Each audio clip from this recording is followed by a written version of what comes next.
Hello everyone, and peace of Christ to all of you. I hope my voice coming good and clear. Please invite your friends and let us have some good time together. First of all, happy Easter. He is risen. Our Lord, the living God, is with us. And he said, I will never leave you alone.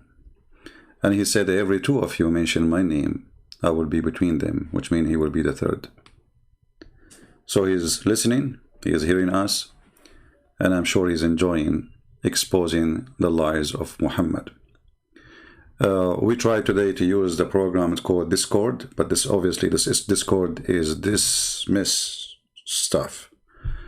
People, they keep saying to me, why you don't use Discord? It's a mist. What is this program about? It's like a bathroom in Arabia where everybody talk, and you have no idea who's talking to. Actually, I deleted the server, and still people are talking. Anyway, so our topic today is about problems of the Quran. You know, one of the unique things about the Muslims, that the Muslims, they deny that the Quran have a problem. The Quran is amazing. The Quran is so good, you know, and they show you like funny videos, which is, you know, absurd to even to see such a videos. That a person hear the Quran, somebody singing the Quran, and he cry, amazing. My friend, your prophet, he was a mental ill person, and the hadith and the stories prove it. So how come the Quran did not help him? You know what I mean, Muslims? But just to show you an idea how the Muslims respond to the mistakes and the stupidity of the Quran. This is a video of Zakir Naik. A person, he bought a book of somebody professional in Arabic, and he showed an example of mistakes in the language in the Quran. So this person here we see in the picture here is going to ask Zakir Naik about how come the Quran have a grammar mistakes. How the Muslims explain the grammar mistakes. You will not believe it, and you will die laughing. Listen carefully. More than 20 mistakes in Arabic grammar, and I will tell you some of them. إن الذين آمنوا والذين هادوا والصابئون. He said in Baqarah and Hajj, إن الذين آمنوا والذين هادوا والصابئين. Which is right? As-Sabi'un or As-Sabi'in? Number one. Number two. Brother, one question at a time, yeah, please. but at the same thing, he said in Surah Taha 63, Inna hadhani lasahiran. Mistake. Inna hadhaini lasahiran. Can you explain that? And there is more than that mistakes. Brother will allow you only the first part of the question. The second part will not allow because we have stated to. The brother has asked a very good question. I would like to be more concordant and agreeing. He has mentioned all 20 grammatical points. And the book is referring to Abdul Fadi. Abdul Fadi, correct? Is the Quran infallible? I can see some things. Yeah. Alhamdulillah, my side is good. And the Muslims like are so excited. He did not answer yet. He just told them the name of the book which he's reading from. And the Muslim like, Ya Allahu Akbar. Like, okay, what happened? Look at the Muslims. This guy, he did not answer yet. He just told him, you are reading from this book, right?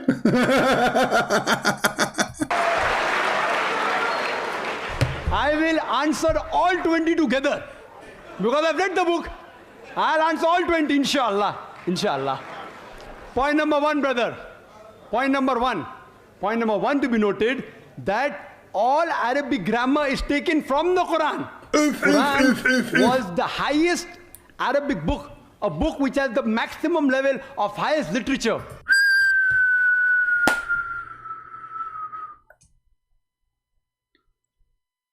Brother and sister, first of all, how the Quran can have an Arabic grammar if the it in the Quran is the highest grammar, and the Quran is where the Arab take the grammar from. But before the Quran was exist, the Arab, they speak Arabic. Which grammar they used to use, Abdul?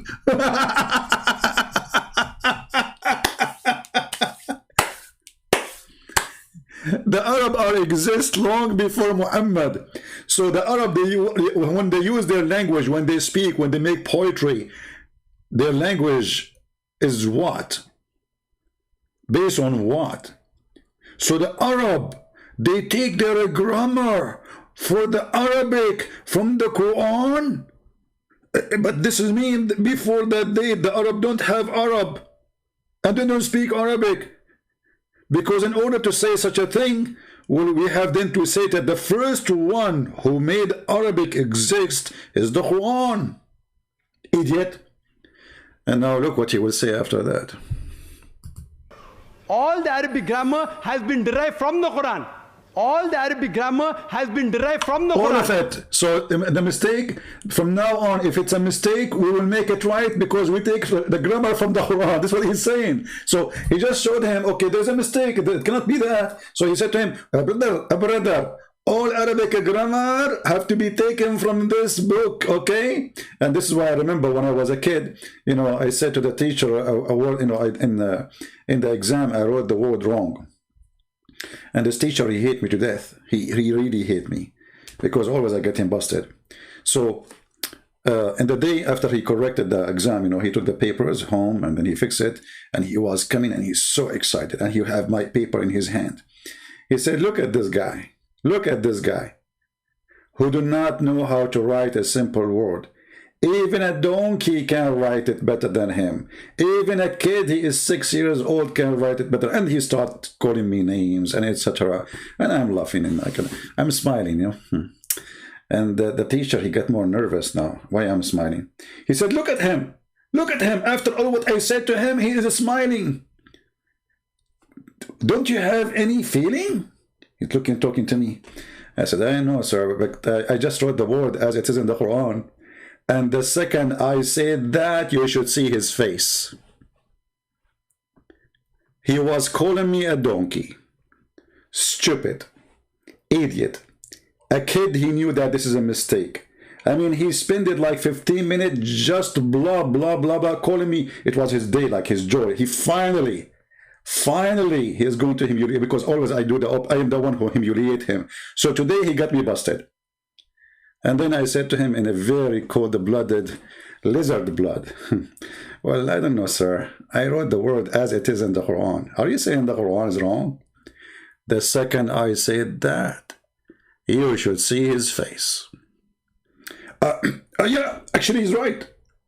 Actually, you know what? All of you are stupid. Nobody noticed. I was joking. I was kidding. This is the absolute correct way. Yeah, he's right. You should see how he starts shaking. The guy is terrified because now the kids will go home and they will tell their family, our teacher, he was humiliating somebody because he wrote the word as it is in the Quran. Donkey. Certified donkey.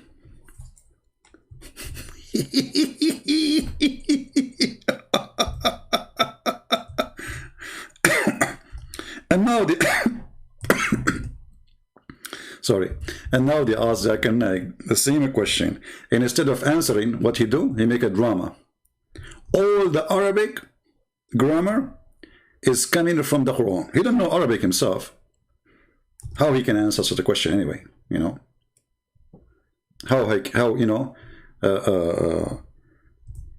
how he can even respond to it? There's no way, you know, the guy don't even speak Arabic. So actually, it's not even fair to ask him the question because this donkey do not speak Arabic. Like they make a sound of verses, they memorize them by heart, but they don't know Arabic. So it's not fair to ask a question like this to such a person. However, look now what he will say, which is going to be a contradiction for what he just said. Listen carefully. So he just said all the grammar is taken from the Quran. And now, what he will say, he don't keep his mouth shut, you have to do poo-poo. Is the textbook of grammar, and all the grammar is derived from the Quran. The Quran can never have a mistake. Point number one. Point number two. Point number two. Point number two. It is like, you know, taking a ruler, and the ruler is there, has a measurement, and you're saying the measurement is wrong. See how stupid he is? He's saying, so you are saying to me that the Quran is the is the ruler of the grammar, and the ruler is wrong. But who's stupid who said that the Quran is the ruler? How it can be the ruler if the Quran is just a language or a book written in a language which exists for hundreds of years before Muhammad? How we can be the rulers when there's tons of books and there's poetry? So the Arab who make amazing poetry all this time, who speak the Arabic at that time is very strong, already established. How the Quran can be the ruler? And who is the one who said so? Just because it's a book of your religion, you are the one who decide that this is the ruler. But look what he will say after that. Just to show you that their intelligence, those who defend Islam, is very low. It sounds illogical. Point number 2. In the different tribes of Arabia, and you know Arabic, and Dr. William Campbell also will agree with me, in different Arabic tribes, the grammar keeps on changing. In some Arabic tribe, the word is feminine, the same word is even masculine in the other tribes of Arabia. In different tribes, the grammar keeps on changing. He just said that the Arab, before the Quran, there's no grammar. Didn't he just say that all the grammar is taken from the Quran? But now he's saying the Arab have different grammar. So grammar exist.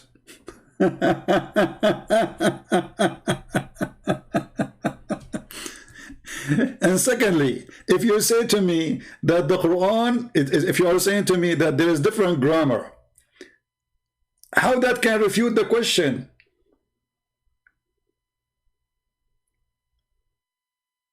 Because at the end of the day, when somebody says to us they have different grammar, prove it to us.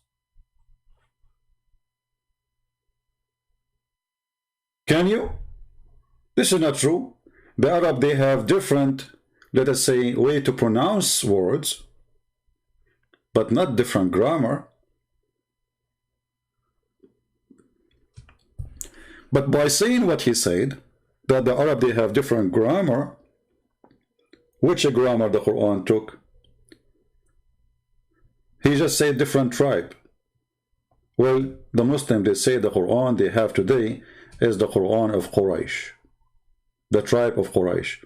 So how the same word is written twice wrong or different way? One of them have to be correct. You see, the guy in the video, he said to him, it is in the verse, etc., and in the verse, etc. One it says this and one it says that. One of them have to be wrong. So if you are saying to me that the Arab, they have different grammar and the Quran is adopting their grammar and their grammar is wrong, that means the Quran is wrong anyway. Because he just said that. Listen carefully what he said about this grammar. Also will agree with me. In different Arabic tribes, the grammar keeps on changing. In some Arabic tribe, the word is feminine, the same word is even masculine in the other tribes of Arabia. In different tribes, the grammar keeps on changing. Even the gender keeps on changing. So will you check Quran with that faulty grammar? No. And furthermore... Did you see? He just said faulty grammar.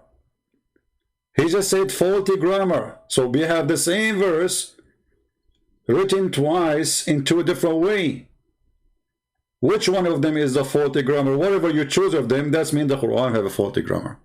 So the Muslims, because they are Muslims, and they cannot, and the guy who is defending the Arabic in the Quran, he don't himself, he speak Arabic, which make the whole answer ridiculous. Because how somebody who speak Arabic can refute about Arabic?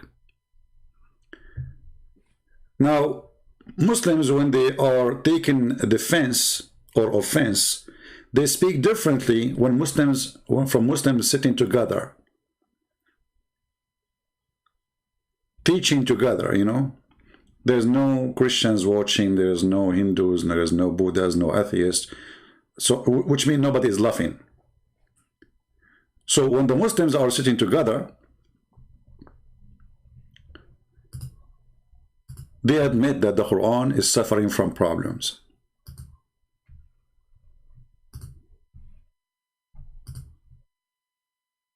How the Quran is made, and do the Quran suffer from bad problems? So now this person here in this argument, we mentioned the grammar, But the grammar things, I don't talk about it usually, because who in here speak very good Arabic?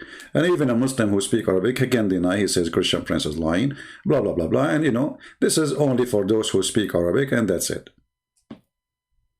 And they can't play with it. But if we listen to this guy, he will say clearly the Quran have bigger problems from a grammar in Arabic. And remember, Zakir Naik, he said that the Arab, they have different grammar. But isn't it him, Muhammad?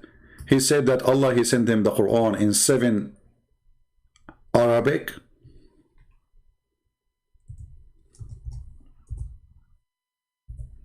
Do you remember? And this is what make Yasir Qadi says that the Quran have a problem. There's a hole in the narrative. The Abdul Zakir Naik, he just said, the Arab, they have different grammar.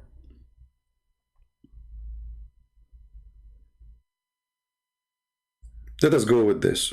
And he said, are we going to take their faulty grammar? Imagine the Arab, they have faulty grammar. I mean, this is their language. The people who made the language, they don't speak good language. Then how we can answer about your prophet saying that he took the 7 faulty grammar? Because he said, according to you, the Arab, they have different grammar, right? Okay. Muhammad, he said, Allah, he sent them the Quran in 7 different way. You ask the Muslims, what does that mean? They say 7 dialect. 7 Arabic dialect. And Muhammad, he keep asking Allah for more. Allah gave him 1. Muhammad, he says, my people cannot handle it. So Allah gave him 2. He said, my people cannot handle it. It's enough, not enough. As you see, I beg Allah, burden and forgiveness, my community has not strength to do so. I mean, look at this conversation, how stupid. The Arab community is a small community. I mean, until now, the Arab is not even, you see, the Arab is not all those countries who they call themselves to the Arab. The Arab is only in the Arabian Peninsula. The rest are not Arab. So until now, they are not even 30 million. Until now.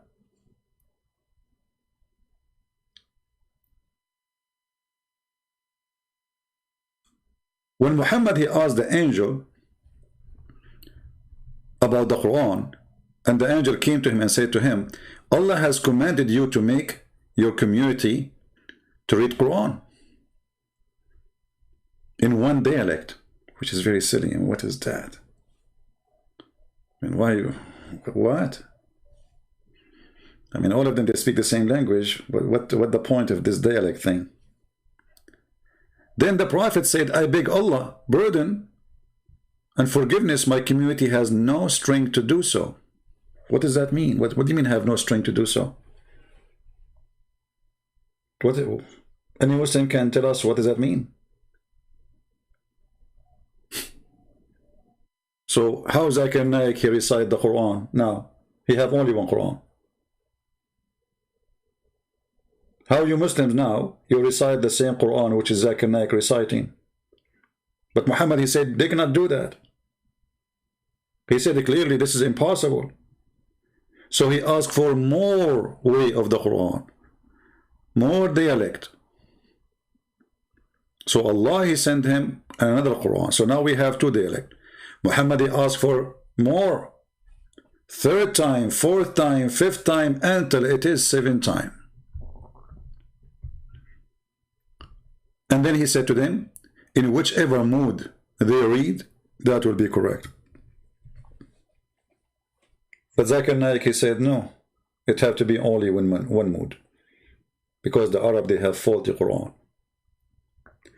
So, in this hadith here, it was Allah who adopted the Arabic of the Arab, not the opposite.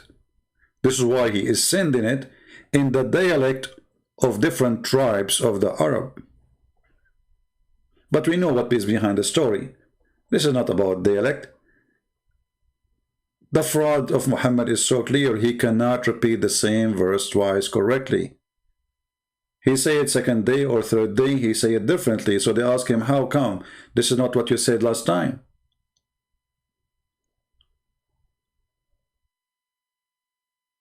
So he have to come with the excuse. Okay, how come I mean, this is a word from Allah, how I can change it? I told them 2 weeks ago, or a week ago, or 2 days ago, this verse in a certain way, and now I'm trying to say it again, but it's coming differently. I'm adding different words. So he claimed that, oh, I did not tell you that I asked Allah. He even put a conditions on Allah to send him 7 Quran. And here in this story, you will notice many stupid things about this. Because if Allah, he sent 1 Quran, and Muhammad is telling Allah that my people cannot do it, that's when Allah is stupid. And Muhammad is correcting Allah. If the Prophet is telling his God what is right to do, what kind of God this God is? So the angel, he came to Muhammad and he said to him, Allah, he order you to read the Quran in 1 dialect. What Muhammad he do?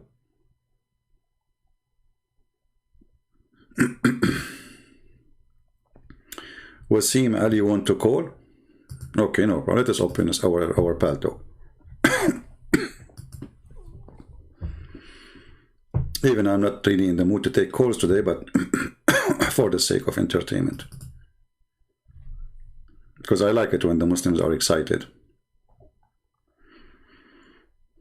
Text me, Mr. Wasim, to my palto. All right.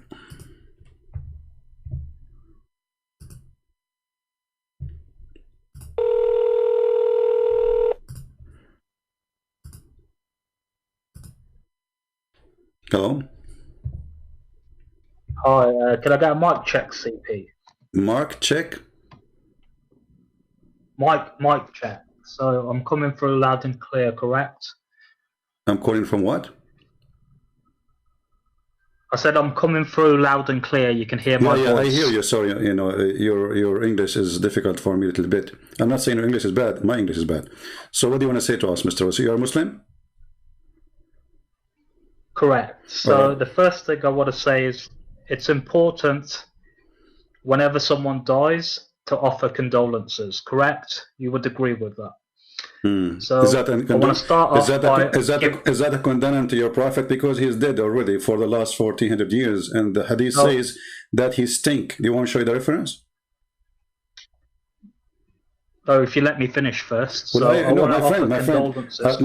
I want to give you condemnation because according to my belief, Jesus is alive and your prophet is dead. So why you are flipping things upside down?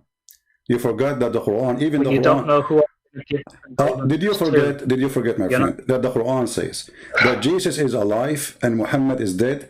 Isn't it the Quran says, إِنَّكَ لَمَيِّتْ وَهُمْ مَيِّتُونَ, you are dead and they are dead? Is that true or I'm lying? So let me finish first. So let me please. No, you are just trying to be like a kid, and now you are in trouble because the Quran, the Quran saying that Muhammad is dead. My friend, CP, is it true that your prophet says that you are dead? Tell me when you're done. Does it say that he is dead and they are dead? Yes or no? Are you done? Can I respond now? Hey, go ahead.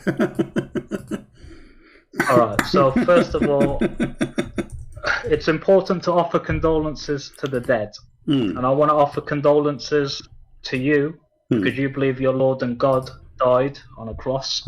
Correct me if I'm wrong. You believe Jesus died. Correct? I will let you finish. Go ahead. So I want to offer condolences on the death of your Lord and Savior, and that's the first thing I wanted to say. Okay, now you said your part is my part. No, is my part. Please, we don't want to jump. This is it's you who opened the topic. This is the Quran, chapter 39, correct, verse number 30, and we can go to the chapter of An-Nisa, chapter number 4. There it says that the Messiah is alive, And your Muhammad here in chapter 39, Allah says to him, إِنَّكَ لَمَيِّتْ وَإِنَّهُمْ مَيِّتُونَ. You are dead and they are dead too. So let me offer you my condolence. And now I can show you the hadith where it says that the Muslim did not bury Muhammad for 3 days and he stink. And Ibn Abbas, he said, so you don't believe Jesus died? Hold on, so hold you on, don't hold believe on, hold Jesus on. died? No, because you are offering me condolence for his death, but he's alive. So, but is he alive now? Did he die or not? Is he alive or not? But did he die? Okay, but is he alive now or not? So how you come to me, he says, I offer condemnation for you, because my Lord, he over death by death. Your Lord, he is dead, and he is a stink. Even the hadith says he stink. So Jesus, listen, so you see, you are trying to make fun. You are trying to make fun, and now you got yourself busted. Isn't it true that you're a prophet, when he died, he stink? And the Muslim did not bury him for 3 days. Christian P. Listen. Okay, you said here we go. Lord So you are calling me names now. I did not call you names because simply you are in the corner. Your name's Christian P, correct? Okay, you say, Christian P, correct? Here we go. Okay, here we go. So you are a coward and you are in the trouble because your prophet he stink. I said I can offer you and show you the reference that you're a prophet, even his nails became a green and blue, and his fingers they shrink. And Ibn Abbas he said, "Idfunu sahibakum fahuwa antan فإنه يحسن كما يحسن البشر." Bury your friend, he stinks like all a human. Listen, is it true or I'm lying? Did he narrate it? His what? Did he narrate it? Who? What narrated? Was it narrated? What narrated mean? That's what I'm asking you, because you're supposed to say narrated, but every time you say narrated. Okay, so you are correct. You've been in America for 20... listen. Okay, you do not know Arabic. I can make fun of you when you read Quran for me. Read the verse for me. Here we go. English is not my first language, and I don't care. I speak languages. How many languages you speak? You said you've been in America for 20 years. You are a donkey like your prophet. You are a donkey like your prophet. Your prophet was in Arabia all his life, yet he did not know how to read his name. I'm going to go with your rule. But the one, listen. You are a son of Muta, like your prophet. You're a prophet. You said to me, you've been in America for more than 20 years. That's what you said, right? You don't know how many years I am here? And if I don't speak good English, that will make me a donkey. You're a prophet. He spent all his life in Arabia. He's born there. He don't know how to write his name. He is a certified donkey based on your rule. Let me offer you my condolence. You are following a dead man. إِنَّكَ مَيِّتْ وَإِنَّهُمْ مَيِّتُونَ. You are dead and they are dead. Jesus is alive. And that is hurting your feeling. And you are calling me names, and everybody knows why, because you don't know what to say. Make fun of me, I'm not a prophet, who cares? But people are laughing. And the funny here, the Muslim translation says, verily you, Muhammad, will die. It doesn't say that in Arabic, it says, إِنَّكَ مَيِّتٌ. You are dead. It doesn't say you will die, but the Muslim, they have to explain it. I mean, how in the world Allah he says to him, you are dead, when he is not dead yet. They will say Allah he meant in the future, but in Arabic it says it clearly, إِنَّكَ مَيِّتٌ. You are dead. So let me offer you my condolence, my friend. Your prophet is a joke, and he stink, and he is dead. And even if Jesus is a prophet, he is not God. He is alive. According to your religion, he never been in grave. How do you explain that to me? Do you have an answer?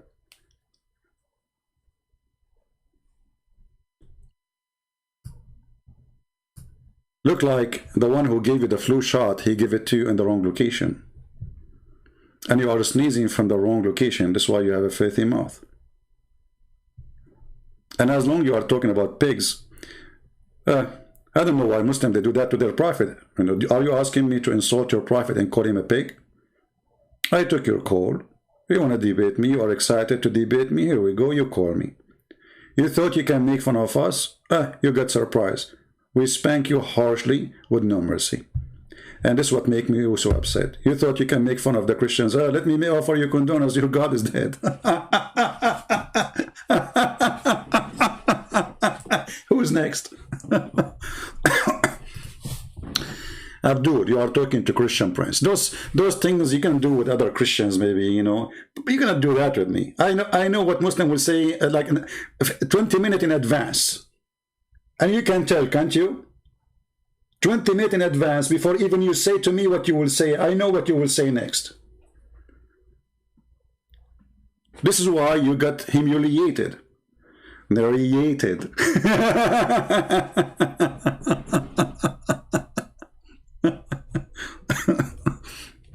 And here actually you see how the Muslims are a bunch of hypocrites when it's come to speak about Jesus. In one side they say Jesus never died. In the other side they lie. They say, okay, let me offer you condolence. Well, okay, hold on. We Christians, we don't believe that Jesus is dead. We believe that Jesus, yes, died. He was crucified. He was in the grave, yes. But there's no condolences needed because simply he overcome death by death. There's no grave can hold him and no death can take him. That is my Lord. Who is your Lord? This thinking Muhammad. I offer you to show you the reference. You coward, you start calling me a pig. And why you are calling me a pig? Do you know that that pig saved millions of Muslims every year? Do you know that all the insulin in the world is made from pork? Do you know that every surgery happening in this earth is happened by stitches made from pork? Do you know that your mother, she used lipstick, and your father, he kissed her, and lipstick, half of it is made of pork? You are a porky guy. Pork, sir, you know, the one who saved your life is a pig. The one who killed life is Muhammad. So a pig is better than Muhammad. That is the consequence of saying to me you are a pig. Go check it out, search in Google. When somebody do a surgery, he's a Muslim, what is the stitches is made from? Those material, they use it for stitching. This is from pigs. How dare you Muslims to use it? You should not accept it. Coward, liars. So they cannot refute us. They want to insult, but yeah. Never try to insult me, because you are no match. You are no match, not by insulting. I will refute you even in the insult, and I will insult you by a scientific answers. Your prophet, he stink. His nails turn pink.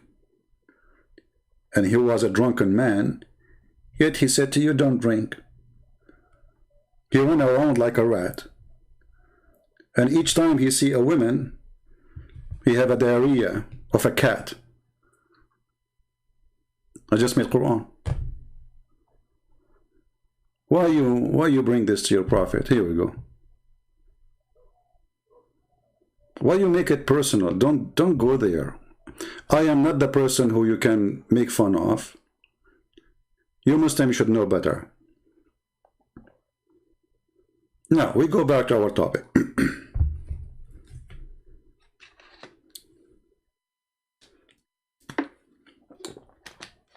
Narrated.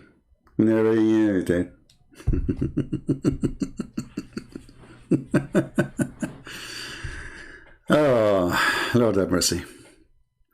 So, Muhammad is dead, the Messiah is alive.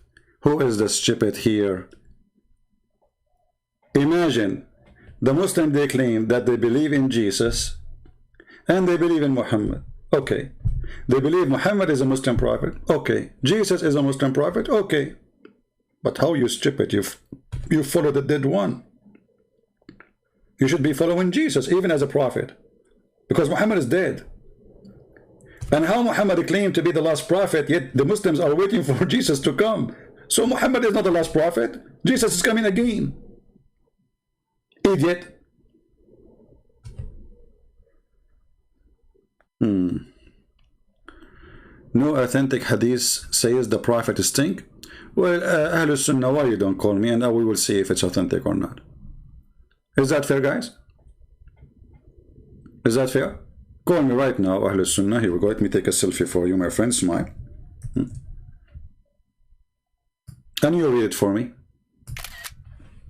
Whatever you say,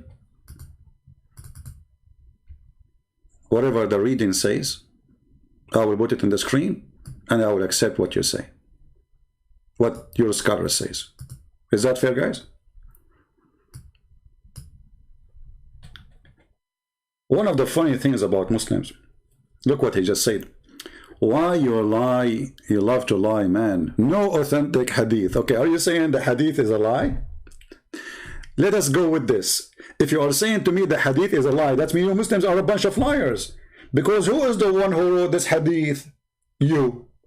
Who is the one who collect the hadith? You. Who is the one who published the hadith? You. And then when I read the hadith, I am the liar.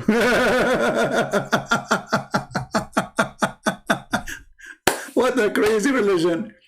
They are the one who cook the food. They are the one who put the ingredients. They are the one who tend the fire. They are the one who put it in the pot. They are the one who took it from the fire. They are the one who put it in the dishes. They are the one who serve it. And when we say the food is stinky, they say, you are lying. This is not authentic food.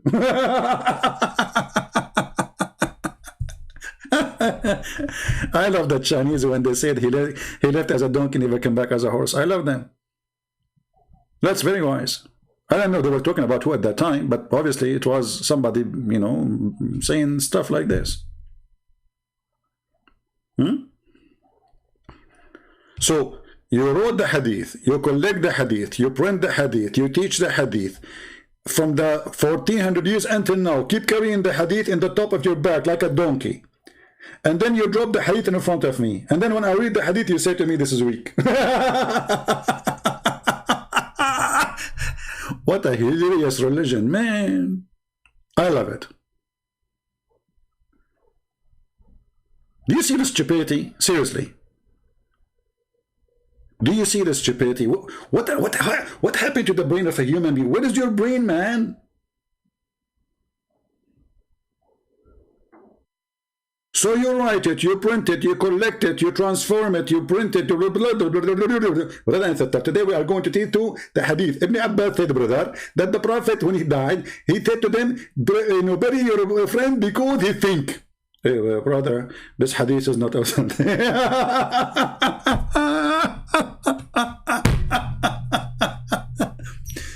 The hadith had a category. My friend, it's not the hadith who have category. You have a category. Because you idiot, if the hadith is not accepted, why you put it in any category? Say this is not right, just throw it in the garbage.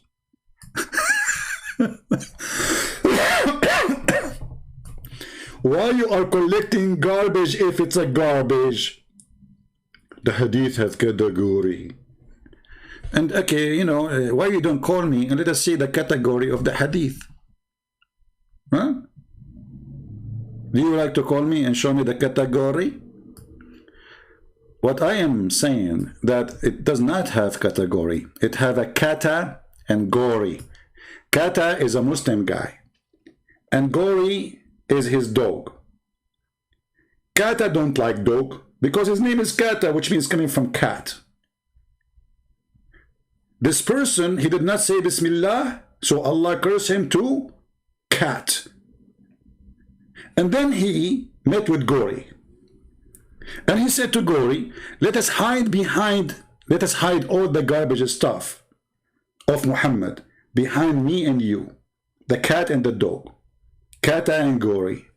And they have an agreement. And since then, the Muslim, they say, you know, this isn't the category. Here we go. Tafsir al-Bukhari.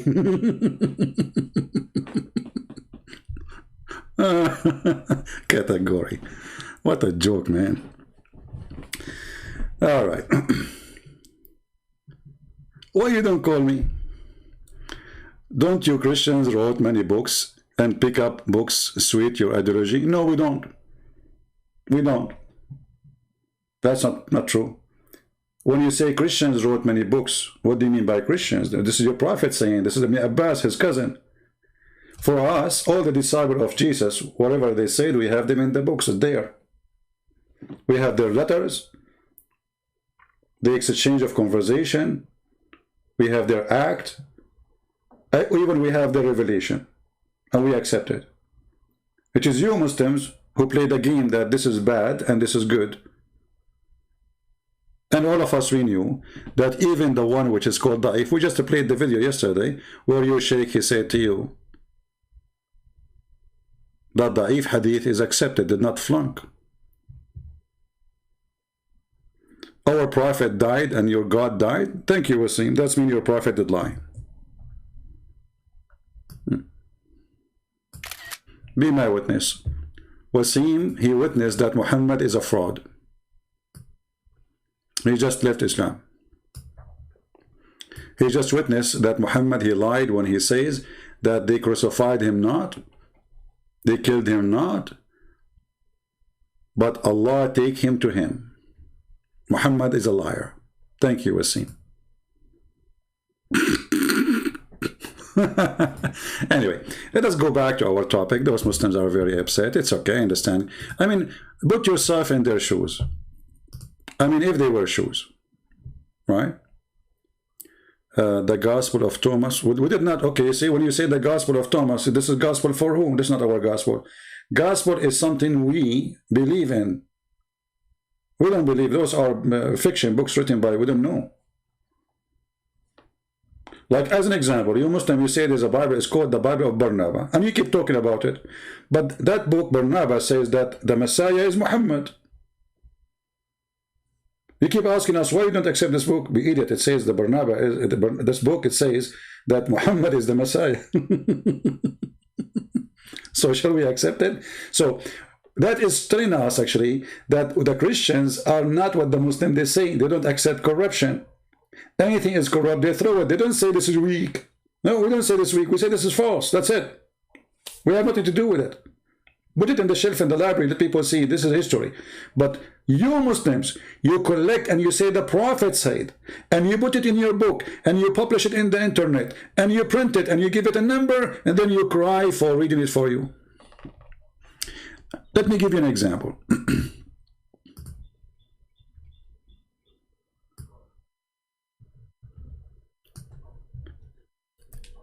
Yesterday, we heard Mufti Mink.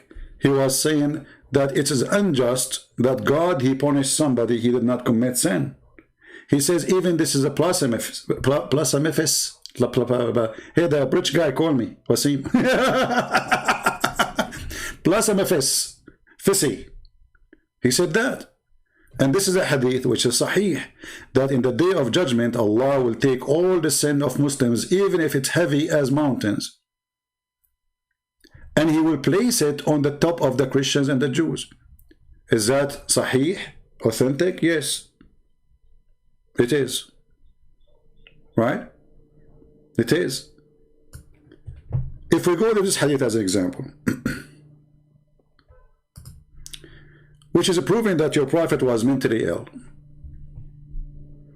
is that hadith is weak? This is al-Bukhari. Aisha, she said the prophet, he was bewitched. So now we learn that the prophet was bewitched, and this is authentic. Okay, what bewitched mean? Muhammad was under control of the devil.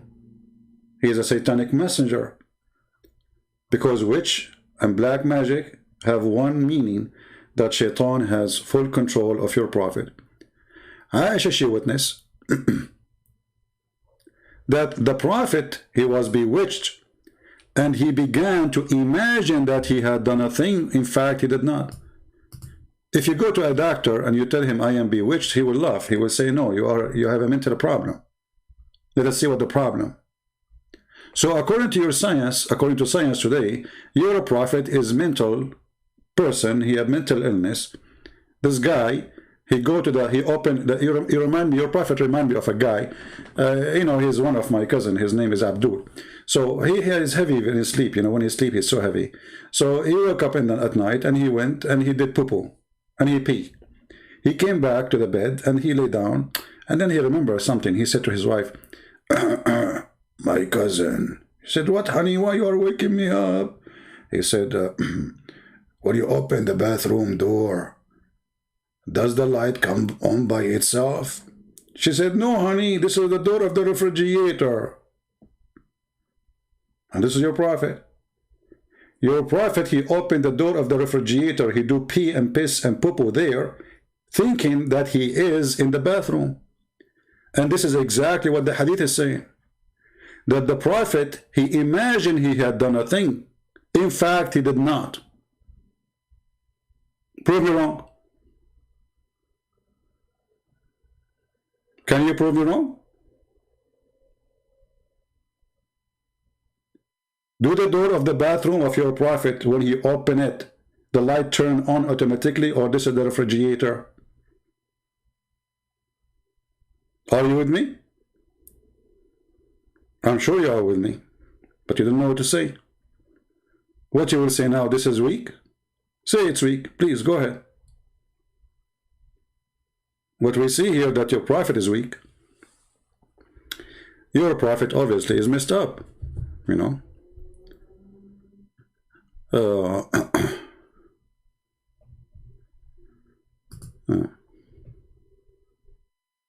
Yeah, this is maybe this is Wasim. He changed his name to call me again.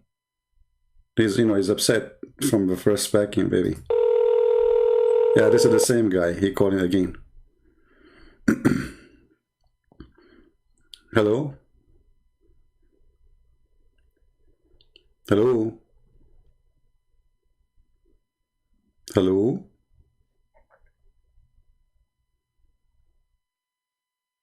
Hello? Okay, take care.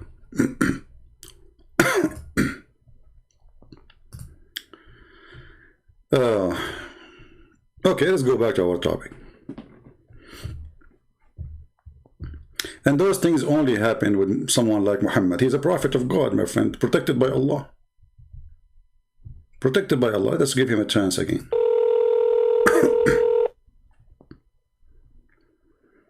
Hello? Okay, do you want to talk? All right, maybe he's shy.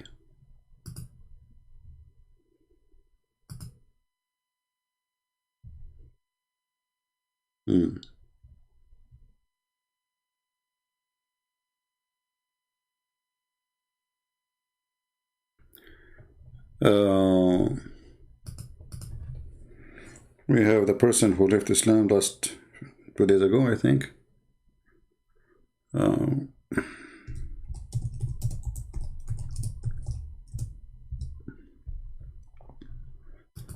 Any other Muslim?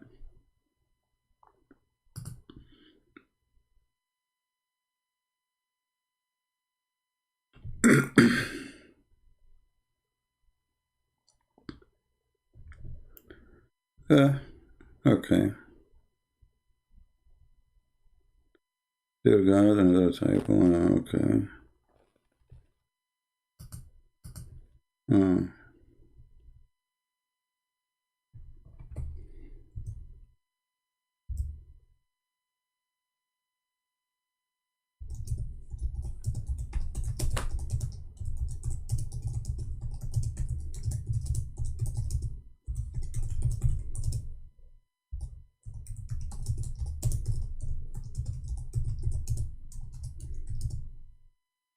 Answering a female Muslim.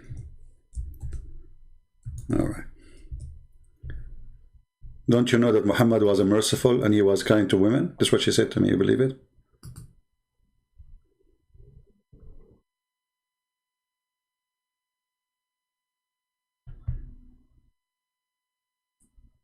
All right. Happy for you, my friend Tawfiq. Good for you, my friend. Okay.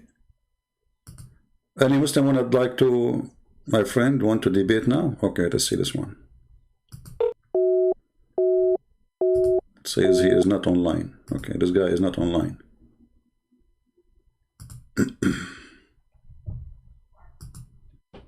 Let us see.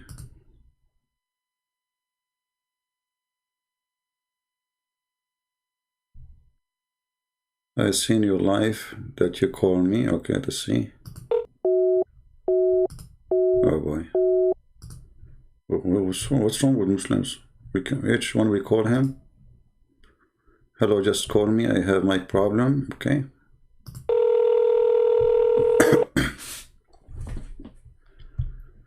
All right, Christian Peter, why do you keep hanging up? Did I tell you guys that he changed his name, the potato?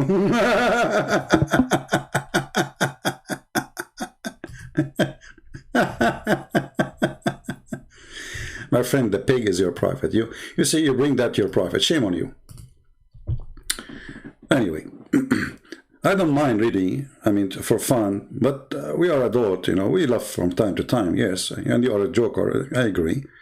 And your prophet is our joke always, no problem. But you are obviously bewitched like your prophet. Look what's happening to you. I just got you busted, and now you're calling me back. So what did you? Are you still bewitched? I think you are imagining that you are calling maybe your prophet, but in fact you are calling me. Because you are bewitched, obviously.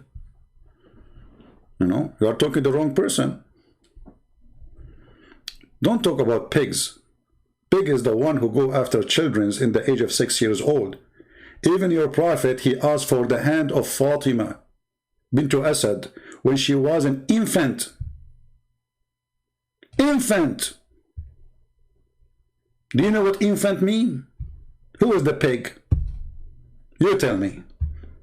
Your prophet, he went to his own son's house when the son is not there and he flirted with the wife.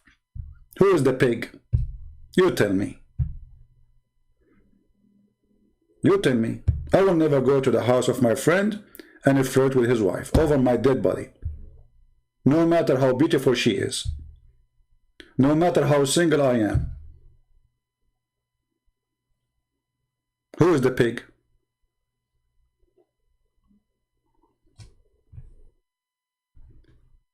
Anyway.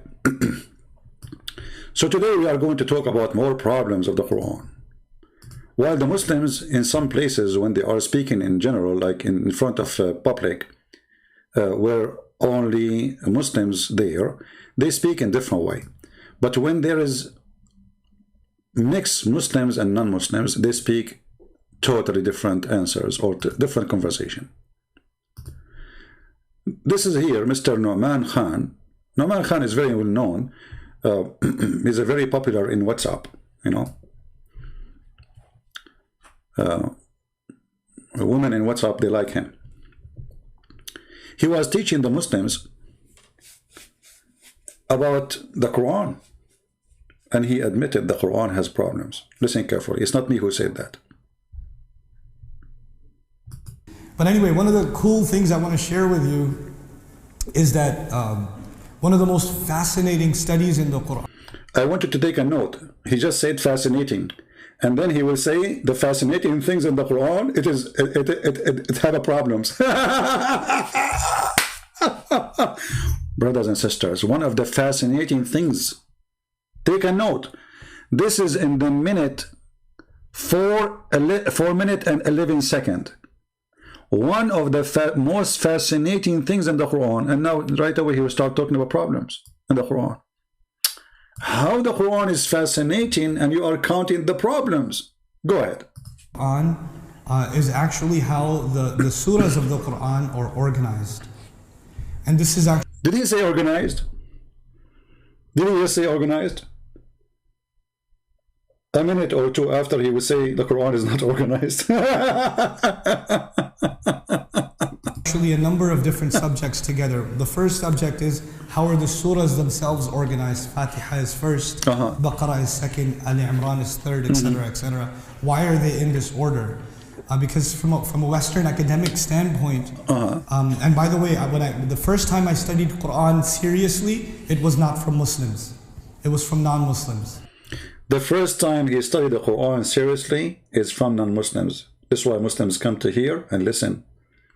Because you go to a Muslim program all what they are saying, praising the Quran, amazing book, amazing prophet, so they hear nothing true. Here, we have a sharp knife, we chop, chop, chop, chop, chop, and we show you in details. This is the butcher shop.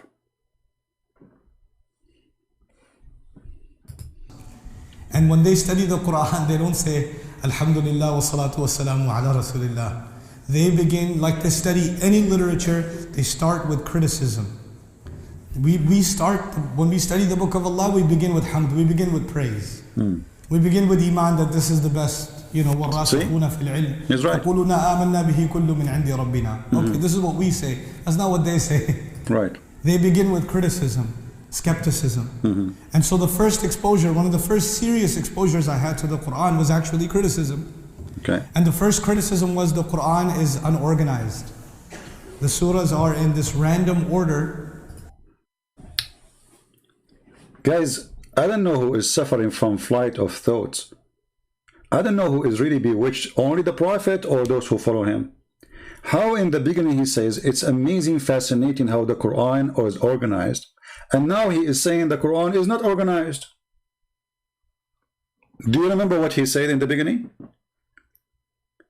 He said, what is fascinating is how the Quran organized. Fascinating, he used the word fascinating. And now he is saying, well, the Quran is not organized. Okay, hold on. How it's fascinating how the Quran is organized, and now you are saying the Quran is not organized. Are you okay? Abdul is talking. And he knew nobody is listening. Do you think anyone is listening? You say whatever you want. As long as he's praising the Prophet, nobody have attention. As long as he's a Muslim, whatever he says, okay, it's okay. If it's Christian princes talking there, they would be like, Takbir, Kulham, Allahu Akbar, they are relaxed. How he said the Quran, one of the fascinating things is how the Quran is organized. And now he's saying the Quran is not organized. And the subject keeps going from one to the other, and even they call them chapters of the Quran, right? That's what they call it. But they don't call it surah, they call it a chapter. Even though a chapter and a surah are not the same thing. Exactly. Chapter and surah are not the same thing. Do you know what chapter mean and surah mean? Listen carefully. They begin, like they study any literature, they start with criticism. We start, when we study the book of Allah, we begin with hamd, we begin with praise. We begin with iman, that this is the best, وَالرَّاسِخُونَ فِي الْعِلْمِ يَقُولُونَ آمَنَّا بِهِ كُلٌّ مِّنْ عِنْدِ رَبِّنَا. Okay, this is what we say. That's not what they say. They begin with criticism, skepticism. And so the first exposure, one of the first serious exposures I had to the Quran was actually criticism. And the first criticism was the Quran is unorganized. The surahs are in this random order, and the subject keeps going from one to the other, and even they call them chapters of the Quran, right? That's what they call it. But they don't call it surah, they call it a chapter. Even though a chapter and a surah are not the same thing at all. They're not the same. I personally don't agree with the translation of surah as chapter. I don't. Because there's a certain standard in literature for a chapter. A chapter has logical points that are made in chronology. And if a chapter, like chapter 5, is going to repeat something from chapter 3, they won't do it the same way. They'll just say refer back to chapter 3. That's what chapters do. They're built chronologically. The other thing about chapters is you cannot begin a book with chapter 12. You can't do it. You have to begin with chapter what? Did you hear what he said? Did you hear what he said? Muslims, are you listening? Made in chronology. And if a chapter, like chapter 5, is going to repeat something from chapter 3, they won't do it the same way. They'll just say refer back to chapter 3. That's what chapters do. They're built chronologically. The other thing about chapters is you cannot begin a book with chapter 12. You cannot. You can't do it. You have to begin with chapter what? 1. And 1 is the first thing the author writes. Then the author writes 2. Then the author writes 3. Then the author writes 4. And even the student has to study chapter 1 first, and then 2, and then 3, and then 4. But when the Quran was revealed, the first surah revealed, اقرأ بسم ربك الذي خلق Where is that in the Quran? Where? Is that in the beginning? No. That's all the way at the end. So if you're studying Quran right now from the beginning, you're going to read the first revelation at the end of your journey. It's very different. So then the order is not even the order in which it was revealed. The order is not even the order which is revealed. Here you see how dangerous this cult is. And I say the word dangerous, dangerous to the followers, not to us. I mean, it's dangerous for everybody when it comes to safety and security and violence, yes. But dangerous to stupidity. How you say that God, He sent you a revelation, and then you say that you change the order of revelation of God. That's what He's saying. If Allah, He chose a revelation to be revelation number 1, who are you to make it revelation 96 or 97 or 98?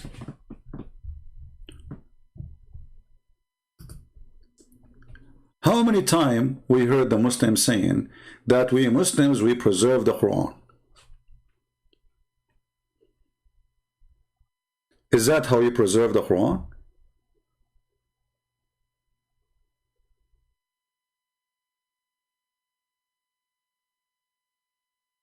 So, are you saying to me that when Allah, He sent the revelation where Allah, He ordered Muhammad supposedly to read, and the angel, He squeezed him 3 times, and no mayonnaise, no ketchup came out after squeezing, are you saying that Allah was wrong? So we decide to put this chapter at the end because it's useless? Who is a Muslim can answer us about this? Who is the one who have the authority to override the authority of Allah? Allah, He gave you revelation in such an order.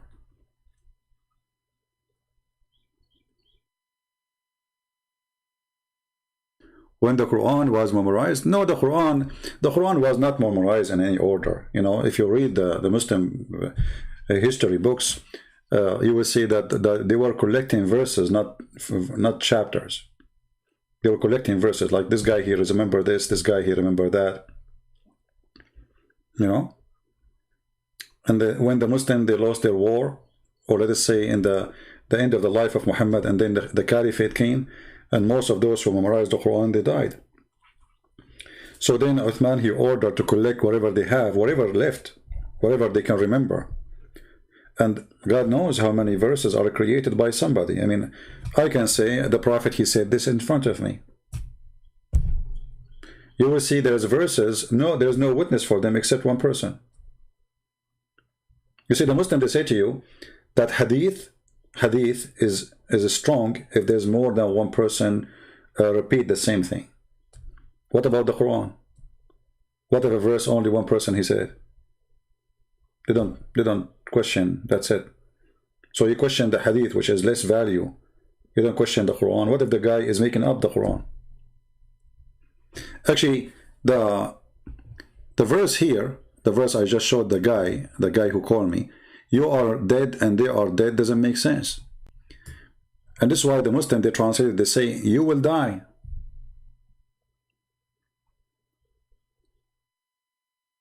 Because the Arabic is so clear, it says, innaka mayyitun, you are dead. It doesn't say, innaka lamayyitun, which means you will die.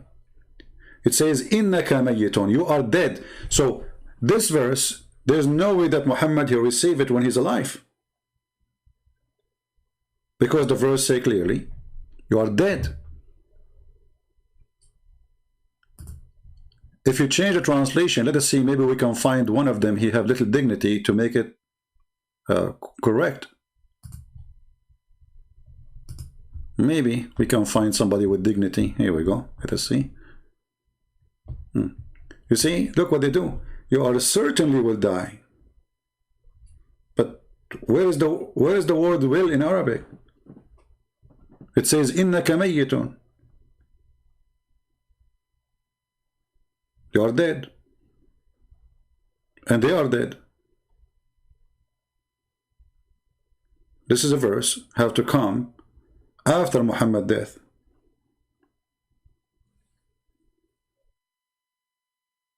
Otherwise, you don't say to a person, you know, unless it's a prophecy about, okay, let us say metaphorical way, but this is no, this is literally, like, you know, Jesus, he said, let the dead bury the dead. He was talking about the funeral, which means everybody will die. But here it's a message to Muhammad himself saying to him, you are dead. Not you are going to die. And actually here you ask yourself, I mean, what is the message here? You are dead, you will die. Muhammad, he knew that. What is the news?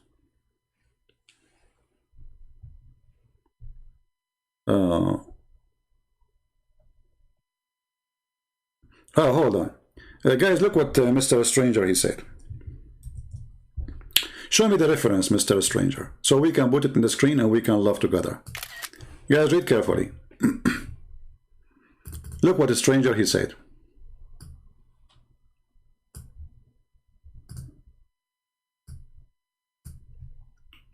And this is why I say that Muslim answers are priceless to help us to expose Islam. Before Prophet Muhammad's death, the angel Jibreel visited the Prophet to go over the Quran and told him the place, which part, where in what order. Show me the authentic hadith. Show me even weak hadith. Can you? Can you? Are you there, stranger? And here you notice something very funny and very stupid. Because if Allah, he gave it to you in order, why the angel will come and say, let us correct the order of Allah? Was Allah wrong when he gave them in that order, and now he is trying to fix it? But give me the reference, let us laugh together. I promise you, I'll put it on the screen. Are you creating a story, or are you making up a story? Are you bewitched? You must be bewitched. Otherwise, give me the reference, I know. I want to learn from you. It's very possible that you are bewitched like your prophet. I think you are imagining things. Bukhari 6285. Okay, hold on. And this is Bukhari. Okay, so we cannot now play games with the Bukhari. All right. Let us go to Al-Bukhari. And now he will say, I don't accept the hadith. The Bukhari says that you're right, that Allah. Okay. What's wrong with this Google? Each time I want to open a page, it says to me, prove that you are a human. What's wrong with Google? Do you think I'm Jibreel or what? I think Google got bewitched.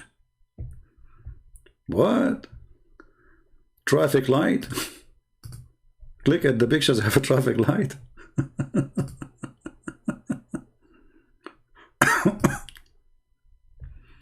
All right. All right. So you said Al-Bukhari, hadith number what? 6285. Okay, let's see. Hadith Al-Bukhari 6285. Okay. Let us see if we can find this one. All right.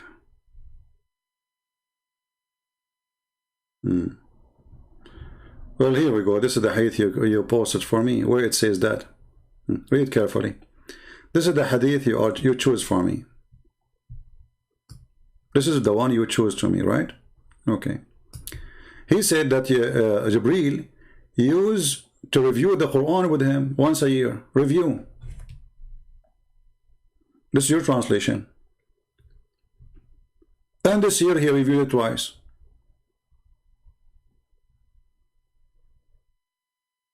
Are you there? Where it says that he put the Quran over his chest. Well, what?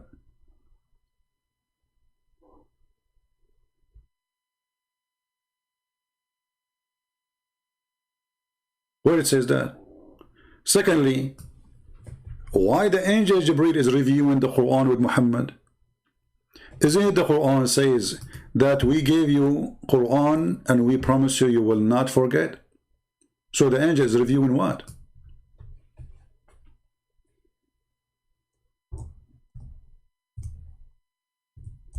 I'm waiting for the reference for what you said to me, that Jibreel, he is the one who told him how to order the Quran. Doesn't say anything about this. Here we go. This is your Muslim translation, the same Muslim website. So you are making things up. If we go in the Quran here,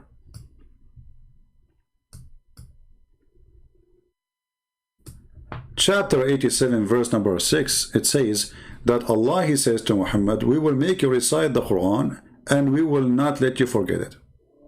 So why the angel is reviewing the Quran with him? Are you there, stranger?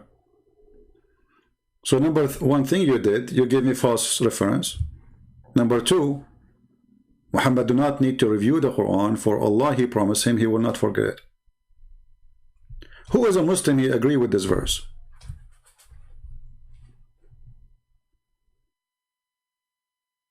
So what if he repeated it twice with him? Yeah, guys, here we go. Guys, he repeated it twice with him. He repeated it twice with him. No problem. Okay, do you have that Quran which Muhammad, he repeated it twice with him? You don't have. You don't even have the Quran of Uthman. So, the Quran which Muhammad received is the revelation.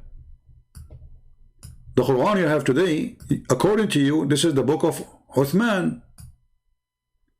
And you don't have even the book of Uthman. Where is the book of Uthman? You don't have it. You don't even have the book of Hafs, because Hafs is a recitation. So Hafs, he came 200 years after Muhammad. And your Quran, if you open the Quran, you will see it says in the front page, it says, this book is according to recitation of Hafs, the son of Asim.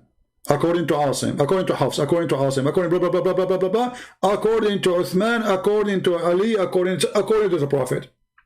Where is the book of the Prophet and where is the book of Uthman? You have recitation of Hafs, you don't have even the book of Hafs. And this is 200 years after Muhammad. So, you say to me that Allah Prophet, he was reviewing the Quran with Jibreel. Okay, what does that mean? That is a joke. Same time, why he want to review it with him? If Allah, he promised him he will not forget. Number three, where is the Quran of Muhammad? And what the point of this reviewing? We ask you, who is the one who ordered to change the order? You said to me, you want to give me this reference. But this reference doesn't say that the Prophet, he changed the order. And if the Prophet, he changed the order, is he God? If you're God, he gave revelation in a certain order. Yeah, he reviewed the Quran in correct order. What correct order? The Quran which he gave him.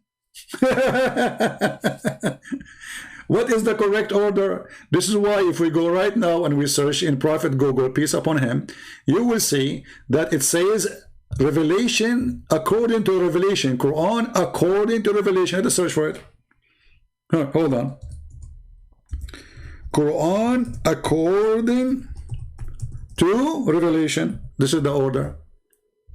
What's wrong with this stupid Google? Each time I want to open something, it says to me, prove that you are not a human. Like, what? Man. Read carefully with me. Revelation order of the Quran. So, if the angel was reviewing with Muhammad the Quran, he's reviewing the revelation. And you Muslims still have the revelation according to order. So who changed it? If you want to say to me the angel, he told Muhammad to change the order, show me where it says that. He just said, I reviewed the Quran with him. Which Quran Muhammad received? The one who is according to revelation. This is your Islamic website. Revelation of the Quran, order in the Quran. And here we go. You change everything. Look at this. Number 96. The first one Muhammad received in the Quran today is 96. Number 2 Muhammad received is today number 68. Number 3 Muhammad received in the Quran today is 73. Like, what the heck? Are you there, Mr. Debunked? Are you there? In the same time, Allah never gave a surah for Muhammad. He never gave, actually, I mean, chapter. And all the Muslims agree. So, how you make them chapters and the order you are talking about? Did Allah give Muhammad a chapter? As an example, the chapter of Al-Baqarah, the cow chapter. How long it took Muhammad to receive it, Mr. Stranger? I want Muslim to tell me how long it took Muhammad to receive the chapter of Al-Baqarah. How long? Because we want to see if it was a chapter or not.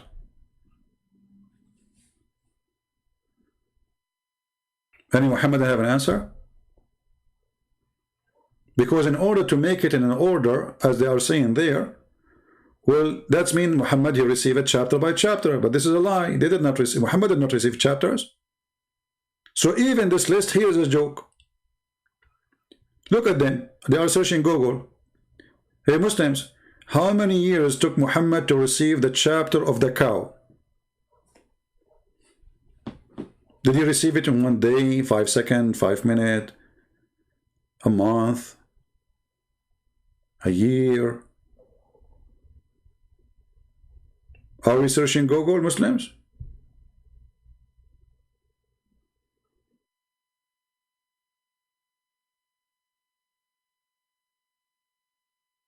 They are busy searching Google.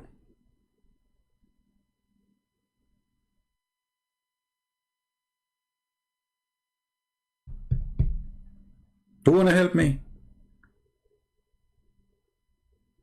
Yeah, because at that time Muhammad was a Hindu. Part-time Hindu. What happened to the Muslims? Where is everybody is quiet? You Muslims, you don't want to debunk me now? What's happening? I'm worried about you now. Don't play dead. How the chapter of Al-Baqarah, the biggest chapter of the Quran, is called the chapter when Muhammad, he received it through all his life almost as a prophet. So how it became a chapter? Because obviously Allah did not give him a chapter, he gave him verse and here, verse there. Okay, who is the one who decided to put it all under the cow chapter? Can you tell me?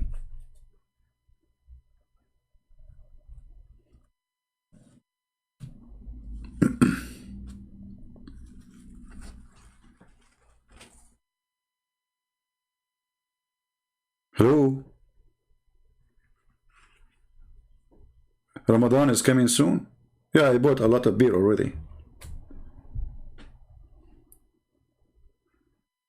I don't drink, by the way. I drink like once a while. I mean, if I buy, like, I bought a wine bottle, I think, in the before the Christmas.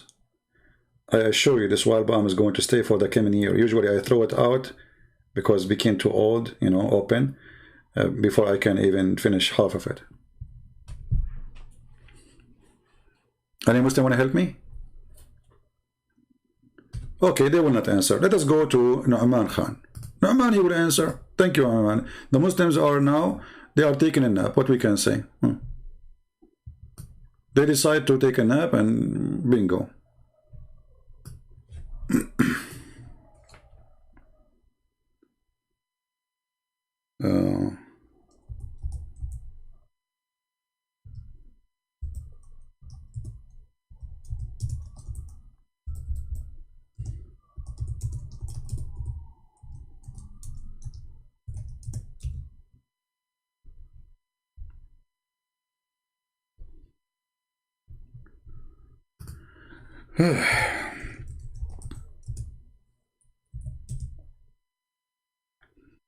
All right.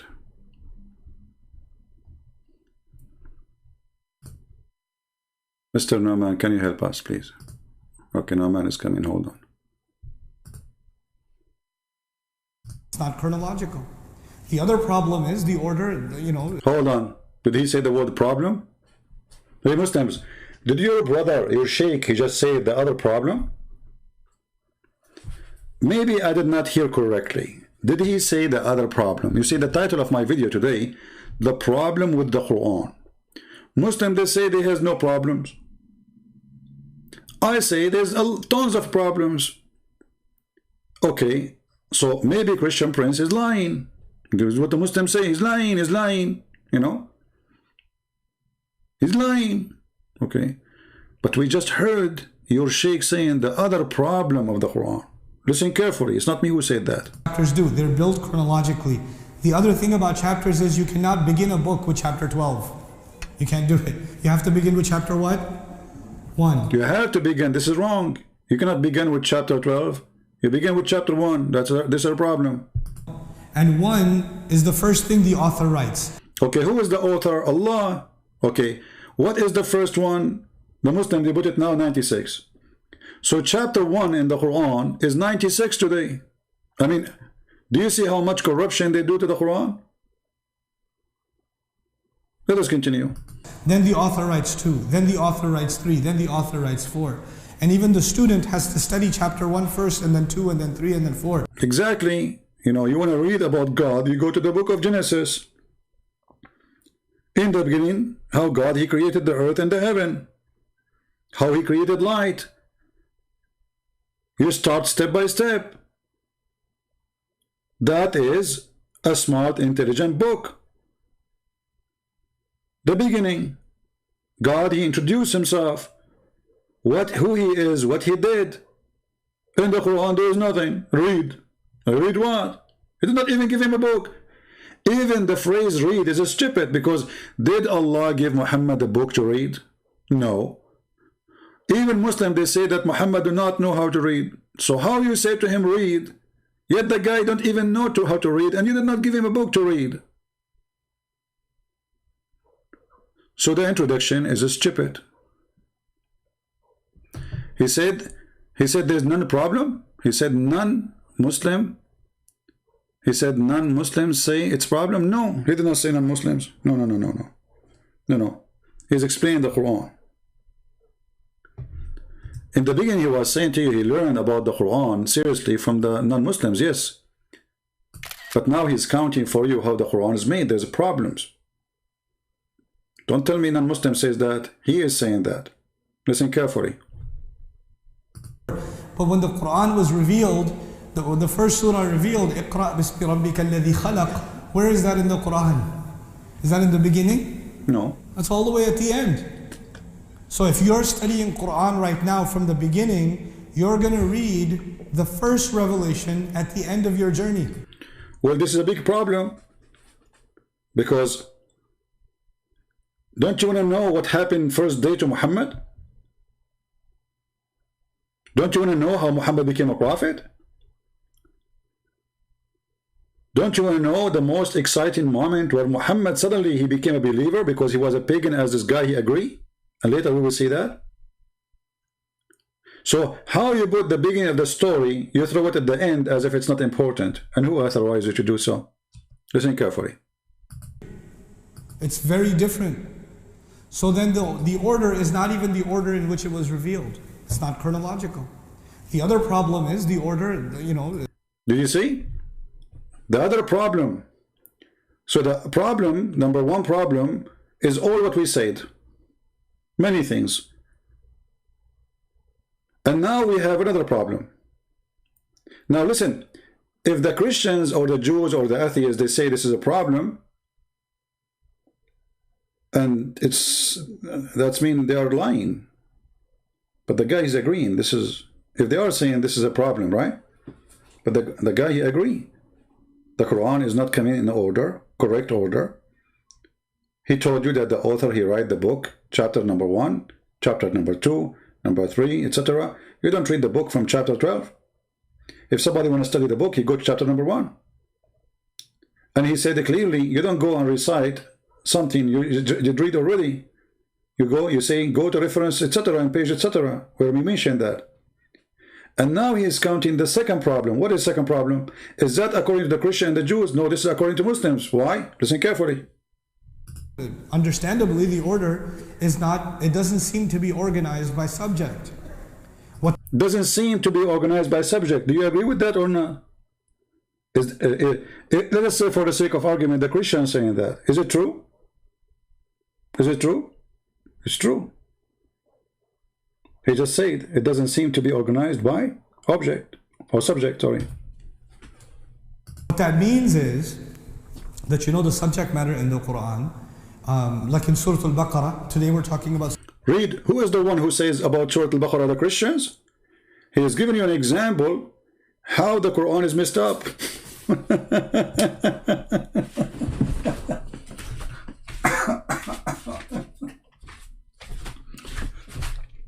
Who is the one who's giving example now about how messed up the book? The Christians? No, he is. He said as an example, look how messed up it is. Listen carefully. Understandably, the order is not, it doesn't seem to be organized by subject. What that means is that you know the subject matter in the Quran, like in Surah Al-Baqarah, today we're talking about Surah Al-Baqarah, the biggest surah of the Quran, 286 ayat, revealed over several years. Did you remember I asked the Muslims, did Muhammad receive the Baqarah in one day? They went dead. Nobody answered. Do you know why they don't answer? Because he did not receive it in one day. He received it in many years. Actually, more than it might even maybe took him the total of all his life as a claim to be a prophet. Between 10 to 15, 16 years at least. So how we can make it a chapter? You know what I mean? This is how Muhammad received Quran. Muhammad, he go to the house of Hafsa. Hafsa, she fought. Muhammad, he make a verse about the fort. Second day, he go to the house of Khadija. Khadija, she was dead. Let us say Aisha. Aisha, she she made honey for him. She had complained from his honey, as the Muslim they complain. Muhammad, he gave a verse. Okay, how we put them in one chapter? And between them 10 years. Who is the one who decided to put them in one chapter? So it's confirmed that Muhammad never received chapter, which means the Quran we have today is totally messed up.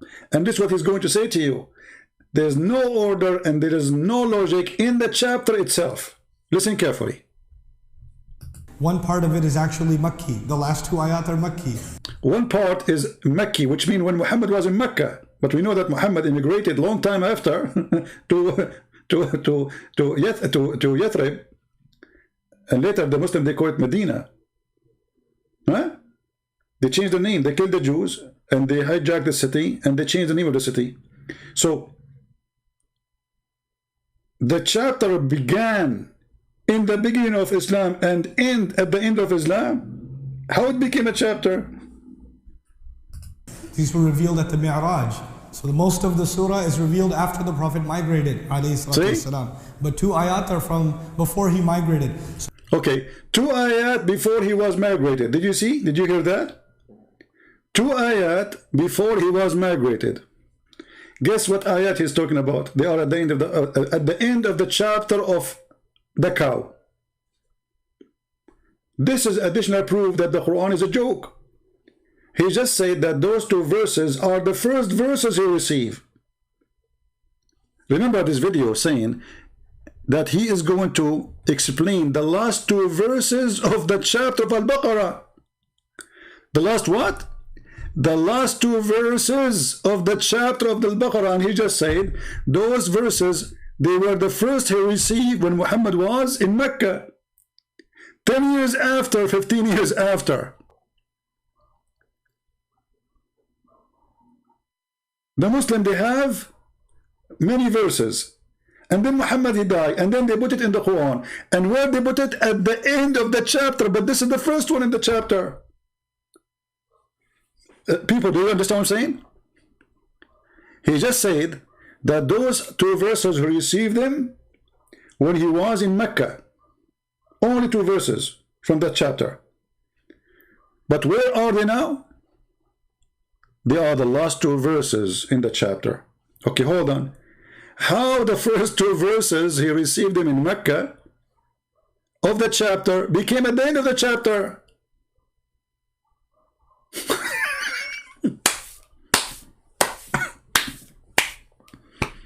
Is that a joke? Are we listening, people? Do you understand what I'm saying? So let us say, for the sake of argument, Allah, he gave Muhammad The chapter of the cow. You know, cow. Okay. Those two verses are the first two verses in that chapter Muhammad received. Wonderful. Where are they right now? In the last two verses of the Quran. Are you with me, Muslims? How such a stupid thing happened? How the first two verses became at the end?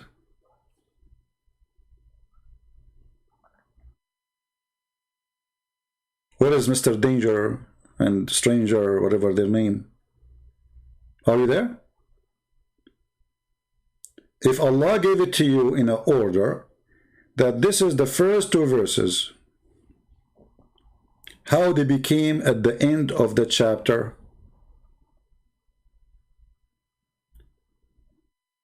Any Muslim? Let us go to the Quran, chapter 2. And when they say chapter, I love, because what chapter? He's right. He said there's the word chapter is not right, because chapter means something organized. The Quran is messed up. You are done with this ignorance? Okay. He's done with this ignorance. You are right. This is ignorance. Your God, you just heard the Sheikh saying that Allah, He gave those last two verses at the beginning. Look how many verses before we arrive. Look at this. Look at this madness. The first two verses are at the end. Muslims, what you did. Those are the last two verses. What you did.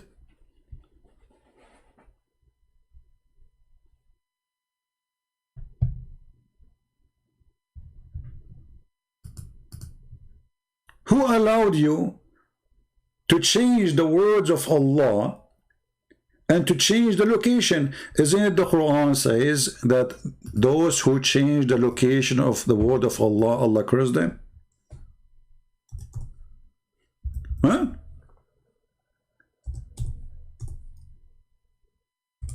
Did Allah says that? Or Allah doesn't count for you?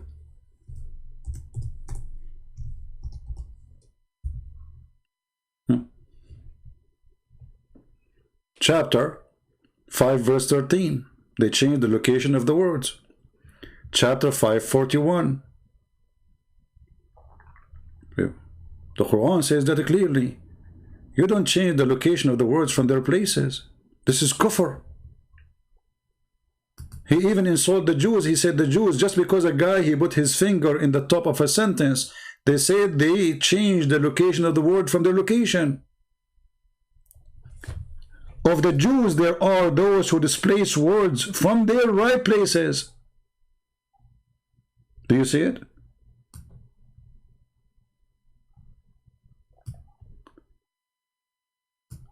So the bad ones, according to the Quran, is the one who changed the words from their places. And we just heard, and we just saw the title of the video, that the last two verses in the chapter of the cow, they were the first two verses in that chapter. So who is the one who changed the location? And the funny, the Muslim, they keep saying he's lying. And by the way, all of you Muslims, sadly, you are so brave to say I'm lying by making videos, but you don't dare to call me. Get me busted. I mean, do you notice how brave they are? Why you don't get me busted? If somebody like this guy who called me, he want to share his condolence for Muhammad's death and his thing, he was able to call me, you can call me. Any one of you can call. How come you can refute me in a videos, making videos, speaking to yourself? You are heroes. What about you call me and get me busted? Here we go. I have a video of this guy. He is the one who said the first two verses Allah gave to Muhammad is the last two verses in the chapter of the cow. It's not even me saying that.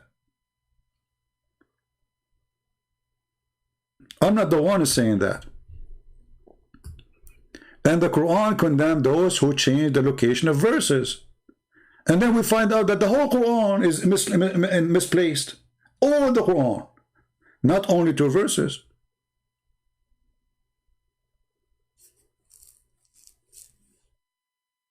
Any Muslim have an answer? Additional to crying and calling me names, liar, etc.? That's the best you can do? So when this guy, he said what he said, maybe he's trying. Oh, this is our friend Yasser Qadi. I like this guy. Actually, I wanted to make him an admin, but he didn't come to my chat, you know. Hold on, Yasser Qadi.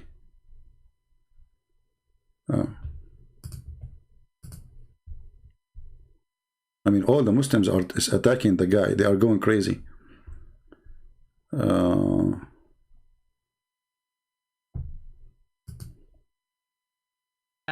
أحرف القراءات cannot answer some of these pressing questions that are now being poked. And it's very clear to you and to every single... Hold on. It's not clear to them. What are you talking about? That's why they are calling you names, making fun of you. They are kafir. They are warning people about listening to you. Yesterday you were a scholar for them. Today you are a donkey for them. What are you talking about, man? Clear for them? أحرف القراءات cannot answer some of these pressing questions that are now being poked. And it's very clear to you and to every single very advanced student and specialist that the standard narrative has holes in it. That's what I'm going to... You know, my English is not good, so I was like wondering what holes mean. Okay, the standard narrative of Islam has holes. Where is those holes located? Any Muslim can tell us what this guy is talking about? So when your sheikh, they say there's a problem, you say the Christian says that. Lying.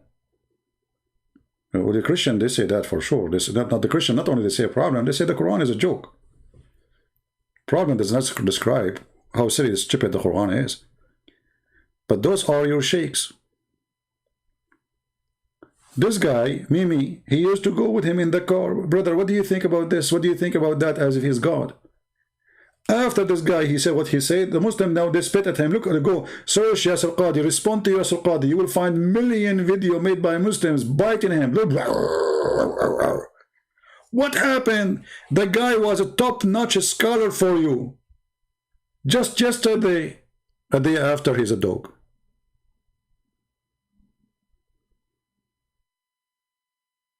Just because he said something is truthful.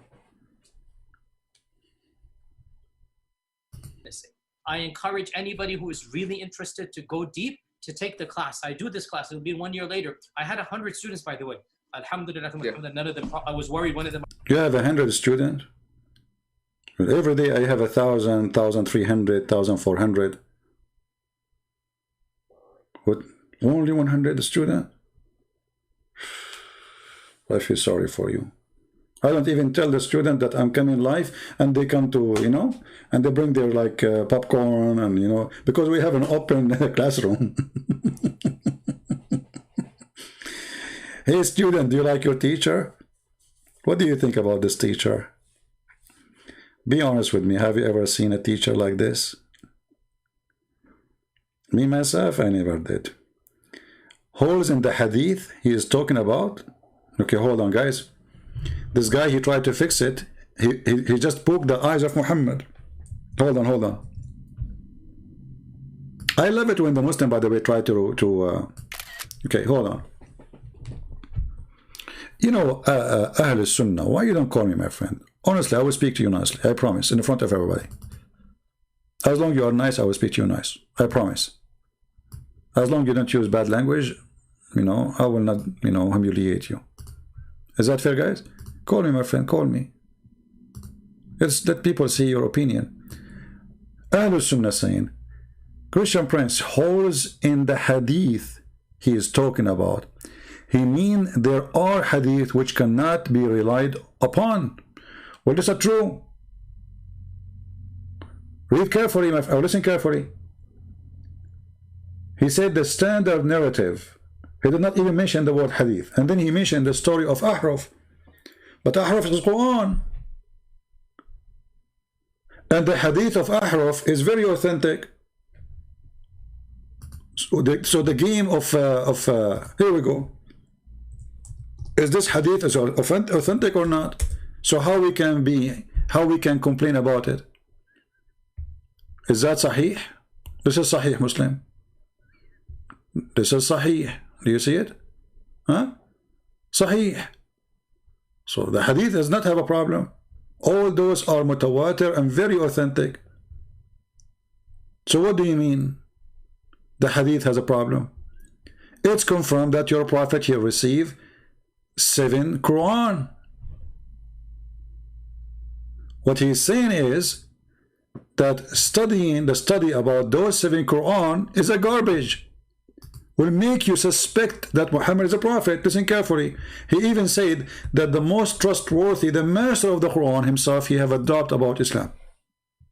Listen carefully. Might problematize. Oh, this is a video of I thought this is a video of Yasir Qadhi, sorry. Okay. Where is Yasir Qadhi video? Hold on. We don't want it to be mixed with other people videos.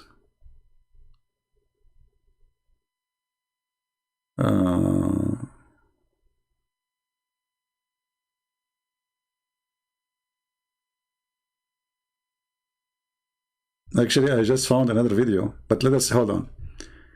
I will stay with this one. Hold on.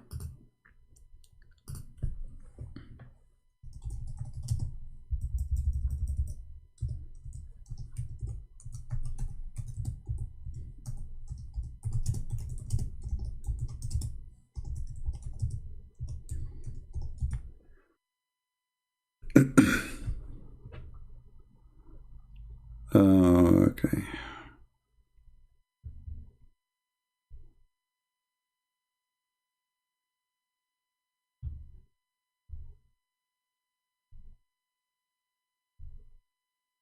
Let me try to find it.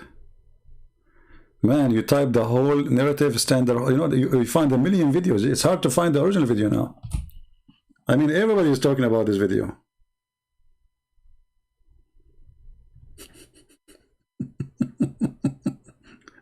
Including this funny guy. Assalamu alaikum wa rahmatullahi wa barakatuh. And look, they are using Yasir Qadhi now for advertising. To donate, brother. You know, make donation, brother. Trust me, nobody will donate because of him now. His days is over. All right. Skip ads. Okay. Okay, hold on. Is back. The purpose of this library chat is to basically expose what I consider to be the very evil tactics of this group of people, and to also issue a very public clarification. So what's happened is Yasir Qadhi, as you may be familiar, made another video.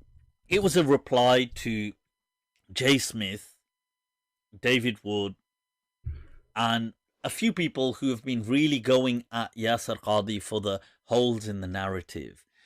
The issue of ahruf and preservation and qira'at and relation. Did you hear the word preservation? Did you hear the word preservation of the qira'at? Why you are lying, Ahlul Sunnah? Did he say, guys, the preservation of the reading, the qira'at, mean the reading of the Quran, which means the recitation of the Quran? This is not about the hadith. He said the preservation. Ahlul Sunnah, shame on you, my friend. I'm really disappointed of you. I was going to make you an admin to my chat when the chat is closed. But now I cannot do that. I can't trust you no more. Even when the chat is closed. Did you hear him saying the problem of the preservation of the qira'at, not the hadith? What is the qira'at? The recitation of the Quran. I cannot make an admin now. But anyway, I think I have still one open in the chicken room outside in the backyard. I have chickens. The city allowed me to grow chickens. As long as they say Allah Takbir, Allah Akbar every morning. Why you lie? I mean, the guy video is there. And you Muslims, you try to cover the poo-poo.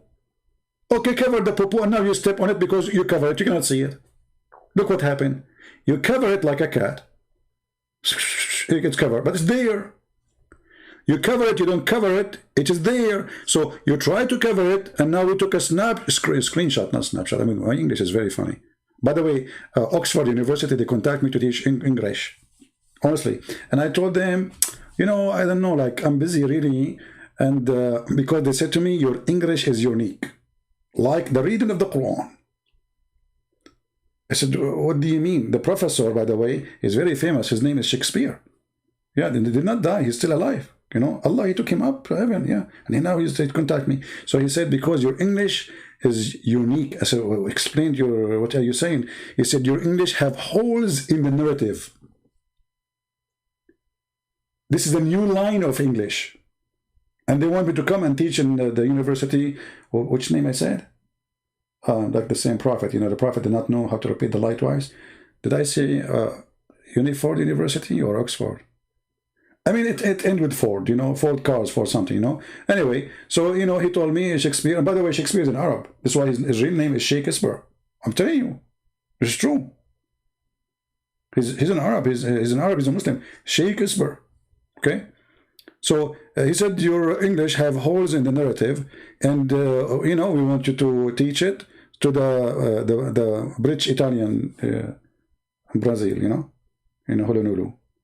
I said, okay, well, but where I'm going to teach it? He said to me, I just told you, like a British Italian Brazil in Honolulu. And since then, I'm looking for the location, by the way. I could not figure out which way, you know, but because the letter I received from Jibril, it's lost. You know, the goat ate it. Aisha said so. When Christian Prince, he died, and we preoccupied with his death, the goat, she came to his bedroom, and she ate the paper, which I received from Shakespeare. It's a true story. So look at this guy. Look at this joker. He is talking about that so-called hadith, sahih hadith, not sahih after all. Like, he's talking about the preservation of the reading. Why you lie?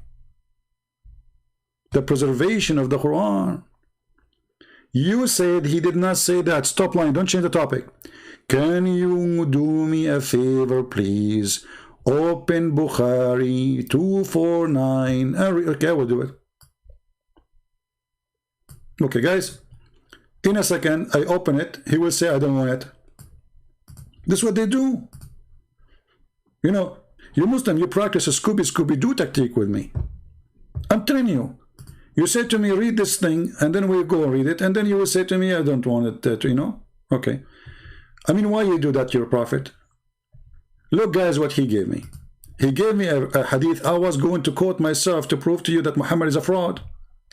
Muslims, Christians, did I say to you, you remember, maybe 15 minutes ago, 20 minutes ago, I said Muhammad, he cannot repeat the same chapter twice correctly. Did I say that? You heard me, right? So Muhammad, he said a week before or a day before, and then a day after or a week after, he said it differently. And then when the Muslims, they ask him, but you said it differently. He claimed that Allah, he sent it to him in 7 ways.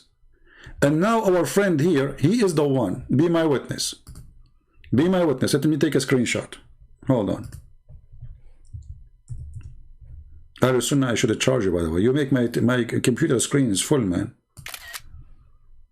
Thank God that you are a guy. You know, I mean, if I'm married and my wife, she come to the screen and she see, let us say your name is Susi Sunnah. She will say, who is Sisi Susu? She will think like, okay, you know, I'm collecting your messages.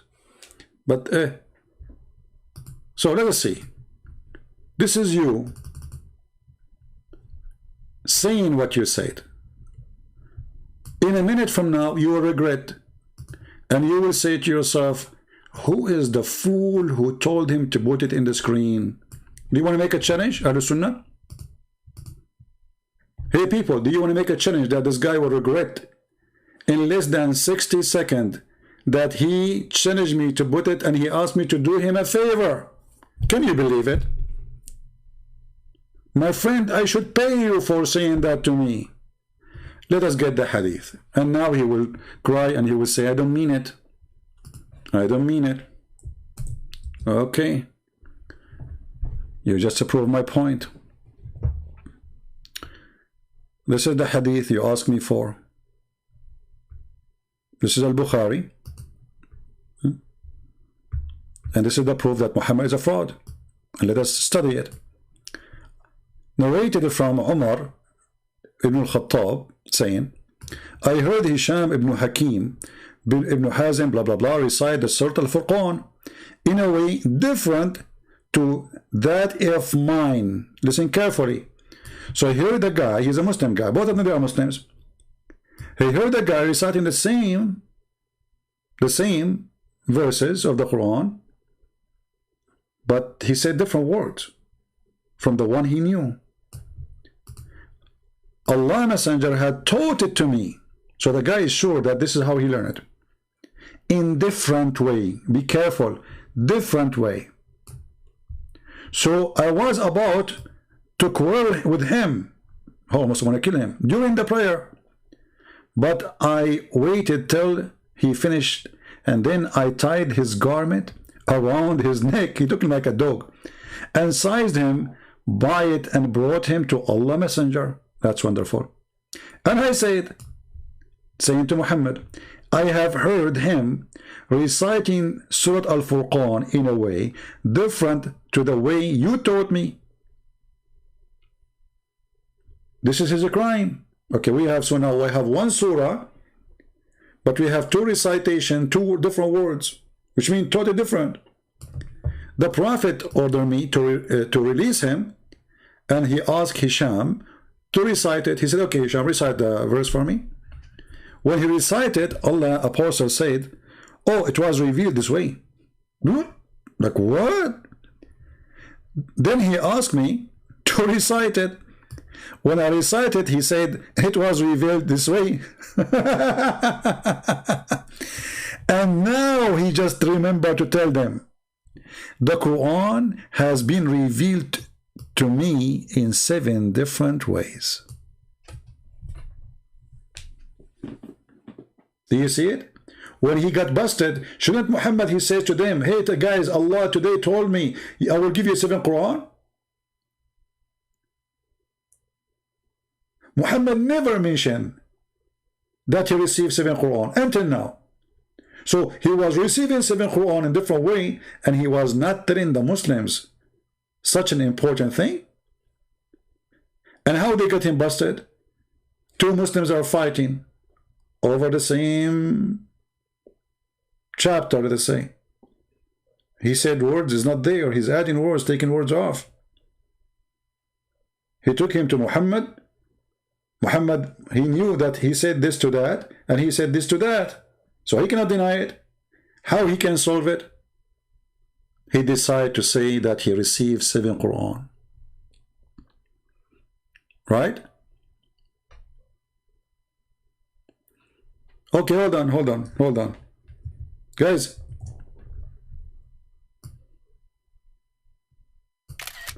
The Muslims, they try to fix it, they make it blind. Look what he said.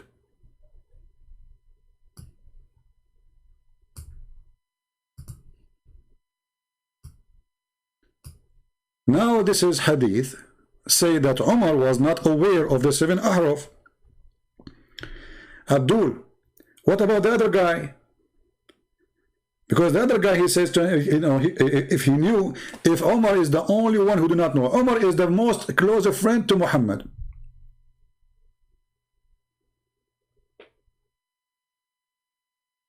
And now you are saying to me, after 15 years, and still Muhammad, the friend, the most close person to Muhammad, he do not know that Allah, he revealed the Quran in 7 ways? Who else knows? Nobody. Because the guy too, he did not say to him, oh, you do not know the Prophet, he said, here it's revealed to him in 7 ways. You see, the guy who Umar almost killed him, he did not say, hold on. Don't you know that the Prophet, he received it in 7 ways? Both of them didn't know.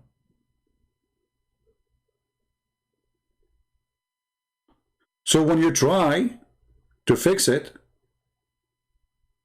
You make it blind. And look at this guy. Jundullah, he's saying, this is 7 recitation, not 7 Quran. I love the Muslims. They are, you know, amazing. Oh boy. Genius. This is 7 reading, not 7 Quran. My friend, 7 reading is 7 Quran, because qira'ah is Quran.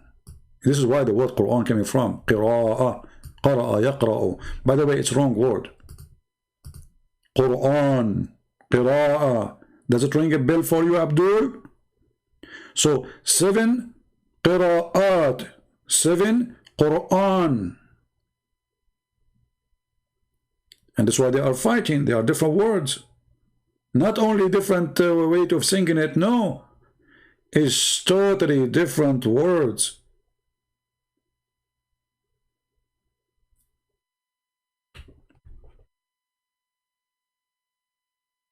And this is what Yasir Qadi is saying. The preservation of the qira'at. Preservation. Was the Quran preserved? Because if Allah, He gave him 7 ways, and Muhammad, he claimed that this is the only way for the Muslim to practice Islam, and then we find that the preservation of those ways are gone. Where are they? So when Yasir Qadi, he said that the preservation of those verses have problem. They are not preserved. It's a lie.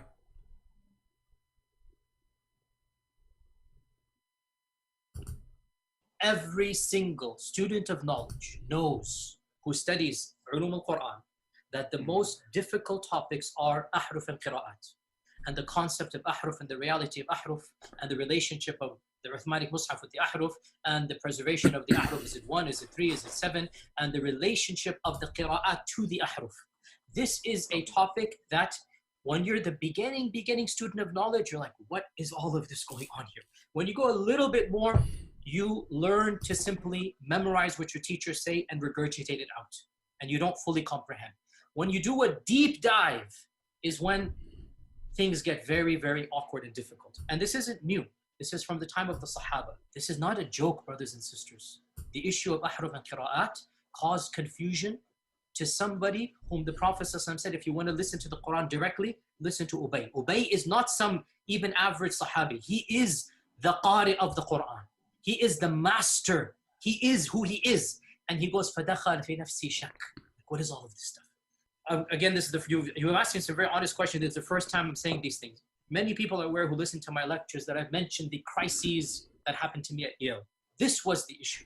That the issue of ahruf and preservation and qira'at and relationships between them, these are very, very difficult issues. And the most advanced of our scholars, they're not quite fully certain how to solve all of the unanswered questions in there.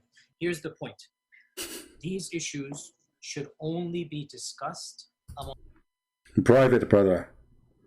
Hey, Abdul, don't be stupid next time and ask me a question in front of everybody. Those questions should be asked only between us. Scandal, my friend, scandal. Here we go. People are laughing. Those questions should be asked only when we are in the bathroom. Amongst people who know what the qira'at are and who understand some of these questions that are being raised. So is what you're saying the shak that came, or not the shak, but the crisis that you had was in relation to this question of the relationship between the ahruf and the qira'at, basically? No. The crisis I had wasn't that. The crisis I had was, well, yeah, wait, that was what generated. But what was the crisis? The crisis was very simple. Traditional understandings of ahruf and qira'at cannot answer. Listen, Ahlul Sunnah. You said, my point that Sahih Hadith can have hiding defect. I mean, how stupid what you are saying. How you call it Sahih, you idiot. Sorry to say the word idiot to you. How you call it Sahih and you say defect? I mean, do you see the stupidity? Yesterday they used to play the game of week.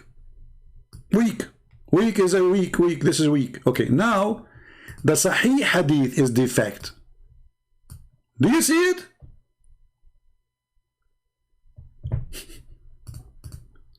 But Jesus called it Sahih, which means authentic. So how you call it authentic and you say it has defect?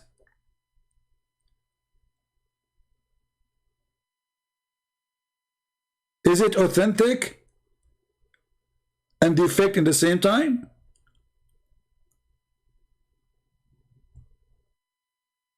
So anything is embarrassing, anything looks stupid, anything will make Islam expose.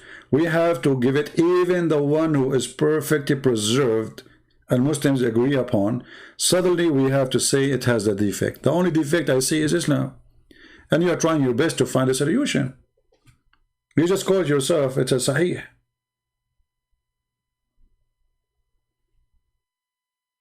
Okay, let us make a challenge for you. In the front of everybody. Did your God Allah give a verse about breastfeeding for adult? Yes or no? I'm waiting for your answer.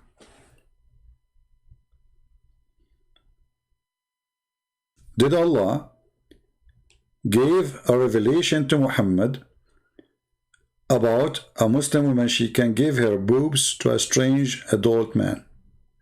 Yes or no? Huh?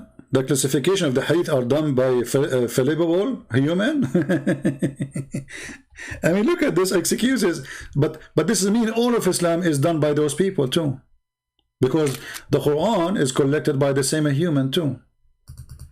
Those who they deliver the hadith for you is the one who delivered the Quran. The Quran is a hadith. Look at the stupid answer. Well, isn't Muhammad a human too? Isn't Uthman a human? Isn't it Umar as a human? Isn't it Hafs who recite the Quran for you as a human? Isn't it Bukhari as a human? Do you have a book written by the hand of Allah? Do you? So how you say we believe in every single word in the Quran when the Quran is collected, recited, written by the hands of a human and they have nothing to do with Muhammad? You don't have the Quran of Muhammad, do you? So they are a human when you want and they are gods when you want. Hypocrisy.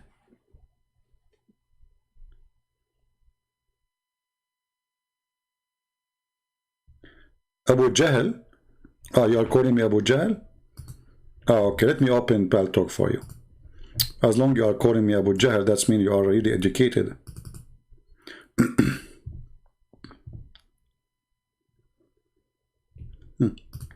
Okay, Abu Jahl, text me, please. Mr. What his name? What his name?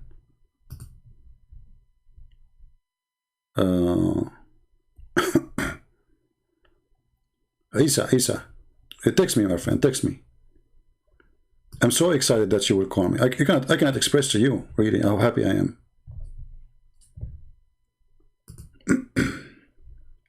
Okay, here's Isa.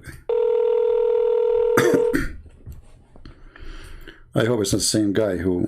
You know that I'm going to know it from memory and you're going to... What is that? Is that a goat? What happened? Hey, Abdul, don't shout and scream. If you are a kid, I understand. I will call you one more time. You insult me before, you call me name. No, bro. I will see if I can deal with the human. I will try my best to give you a chance to talk like a human. Don't scream, don't go crazy, don't insult. I can insult your prophet.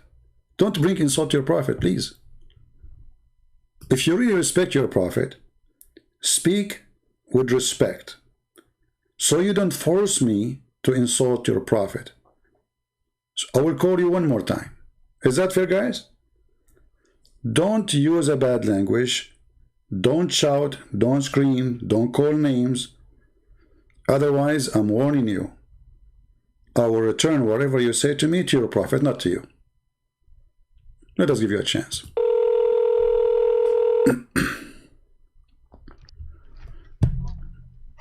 Yes, go ahead. Christian Prince, can you tell us what was narrated? Here we go. I will tell you what is narrated. Okay, I will tell you what is narrated. Okay, I will tell you. When you're a prophet, if we put a word in front of him, one have his name, and one is the word donkey. Which one he will pick up? How he knew which one is his name? Your God was slapped by the Roman. Here we go. Well, I can show you now that your prophet was slapped and they took off his clothes and they tortured him when he went to the city of At-Taif. They made two lines of people, and even the hadith they says وَأَتُوا بِالسُّفَهَاء, which means even the crazy ones, they were beating your prophet, and they beat him until his nose became so big like a balloon, to the point he stayed out of his town for more than 2 weeks to recover, because he was ashamed to go back home to his wives and show them what happened. Potato. Coward people. You bring an insult to your prophet. I can right now put the story and everybody will laugh at your prophet. Isn't it your prophet who says that Allah, you Muslim, you say that Jesus, Allah will not let anyone humiliate him? Okay, wonderful. How come Muhammad was beaten to the point his legs cannot walk on them? His teeth is broken. He did not even go to his hometown for a while, so nobody will see what the people of At-Taif did. And then he told his friends, don't tell anyone what happened, because he was afraid people will laugh at him. Try to hide it. Do you want to show the reference? Okay. Don't go now. I will speak to you soon, inshallah. Okay, Ahlul Sunnah, I'm waiting for you. I'm waiting for you, my friend. Be the man. I challenge you. Let us see who is going to keep his words. So, the preservation of the Quran, obviously, does not exist. And by the way, for me, I don't care if the Quran preserved or not. Actually, it's not for my benefit to say the Quran is not preserved, because then the Muslim, they will say to me, okay, we agree the Quran not preserved. That's mean any stupid things in the Quran, the Muslim, they can say to us as an excuse, say, oh, somebody was there. This is not Allah. And actually I witnessed, but this was a few times, where Muslims, they call me and they say, obviously this is not Allah saying that, so he will not leave Islam, even though we showed him how stupid the Quran is. He said, there's somebody put it there. This is not from Allah, no way. And sooner or later, they will start saying that. And actually, Yasir Qadhi is saying that. Even the Mimi, he told him, if we give you a blank Mus'haf, are you going to write the same thing? He said, I cannot answer that. He said it clearly. If we give you a blank pages to write the Quran, are you going to write the same exact Quran? He said, I cannot answer that. Listen carefully. Some of these pressing questions that are now being poked by our people outside of, by our academics, not our, by their academics outside of the faith tradition. You see, in a Muslim environment, there's always some respect that we have for the Quran. We should. In a Muslim environment, we'll press a little bit and then we'll say, okay, khalas, sami'na wa ata'na. And that's great, alhamdulillah. When you go to academia, they don't have that red line, and they're gonna just, you know, the famous story of the emperor with no clothes. They're gonna just point out, no, that doesn't make any sense. Well, that's not true, and this and that, and they'll bring issues which I'm not going to mention explicitly that you know are true because they're in your own books. They're not inventing anything new. They'll bring you riwayat and they'll bring you athar, and then you add to that very well-known issues of, I don't even want to be explicit. And then you bring on top of that makhtutat, and then, and it's very clear to you and to every single very advanced student and specialist that the standard narrative has holes in it. That's what I'm going to say. The standard narrative does not answer some very pressing questions. These are now well known within the Western Academy, that they're bringing forth issues. Their level of now knowledge is leaps and bounds above what it used to be, 100 years ago. What is happening in the last few years is not me anymore. It's the Western academics. These problems are now becoming mainstream. And by and large, our ulama in the Eastern world are not aware, by and large, of what's going on in the Western side of things. And they're not answering those questions in a manner that it needs to be answered. All right. Now, one of you is asking a question about Muawiyah. One of the great challenges in. Okay, hold on. About Muawiyah. Every single. Where Muawiyah, he says, who is the one who was writing the Wahy? And yes, this is true. Actually, if you go in the book of Ibn Kathir, volume number 8, you will find such a statement where he said, go to Muawiyah, and he was the one who was writing the Wahy. But let me see if I can find it. I don't remember which page, but I think it was like 100 something, Ibn Kathir. But I was sure it was volume number 8.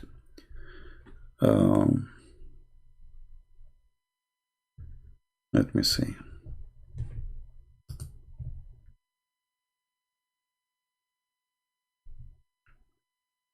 Okay. The book of Al-Bidayah and Al-Nihaya, page number 4921.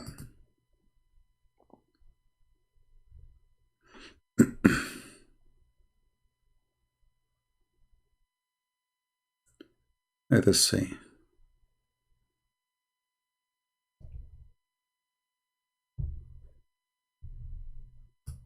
Yeah, here we go. This is the book of Al-Bidayah and Al-Nihaya. This is a copy, a picture of it. Page number 645. And it says clearly, اذهب فدعي لي معاوية وكان يكتب الوحي.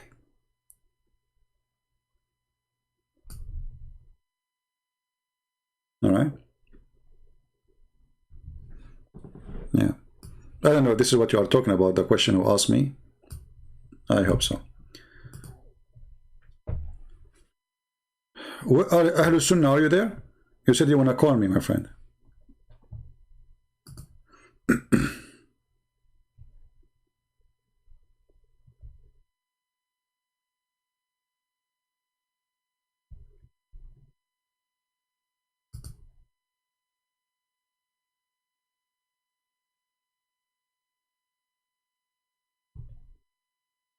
There is a Muslim lady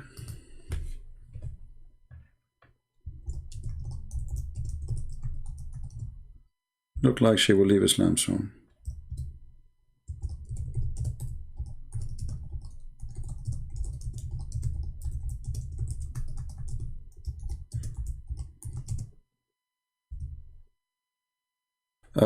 She is saying, I am confused as how Arabic speaking scholar are you okay with verse chapter 37 verse 125. I use Google translation as I don't speak Arabic, but I clearly mean the creators.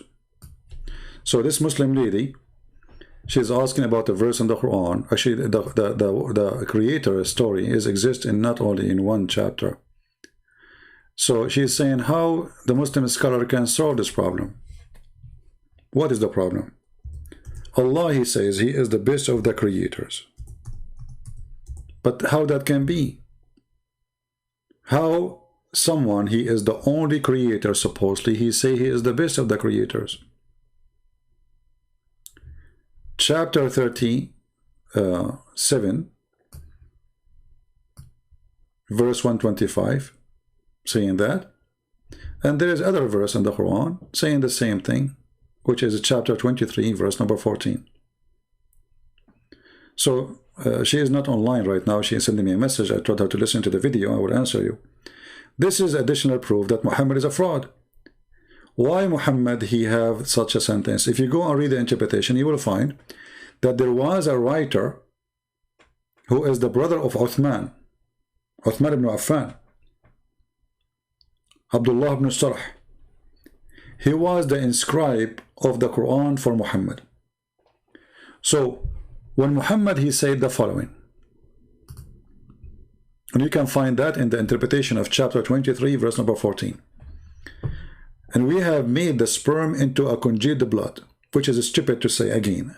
additional proof that Muhammad is a fraud, because his sperm does not change to congeal dead blood. Dead blood is dead blood. Muhammad in the Quran claimed that sperm transformed into dead blood, and then dead blood became a baby. You can read yourself. And then at the end he says, and Allah is the best of the creators, not to create. This is a lie. See, translation is false. So what she is saying, how the Islamic scholars can explain that, even the Muslim scholars agree that the story behind this, that there's a guy who was the inscribe of Muhammad. When Muhammad was reading, or let us say he is reciting this verse to this man, he caught this part until he arrived here. And then he says, and we brought it forth as another creation. The Muslim inscribed for Muhammad, he said, not Muhammad, he said, so blessed be Allah, the best of the creators. The sentence says by who? Sent by the inscribed. Muhammad, he said to him, put it there. And I challenge any Muslim to say I'm lying. I can show you the reference right now. The guy, he said, even the interpretation explained that the person who was expressing how amazed he is, he liked what Muhammad said. So he said, so blessed be Allah, the best of the creators. Muhammad said to him, put it there. But the guy, he said to Muhammad, but I am the one who said that. Muhammad, he said to him, it was inspired to me too. Then the guy, he said to himself, if Muhammad was inspired and he's a prophet, well, I am inspired too. And he left Islam. And I challenge any Muslim to say I'm lying. Ahlul Sunnah, are you there?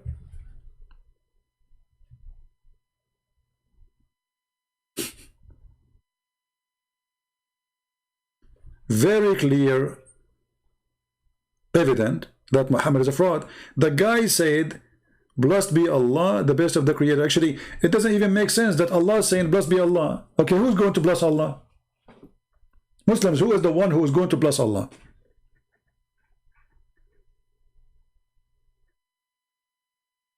Human are creators? No, human are not creators. You cannot create anything. The Quran does get you busted. The Quran says it clearly that the creation is about the creation of soul. To give a soul, to give it a life. This is why the Quran says, are you going to worship somebody he cannot even worship, cannot even create a fly?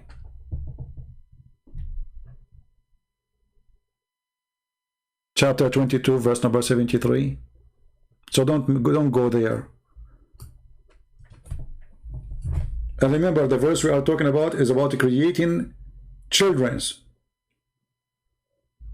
creating a human being. So don't go there.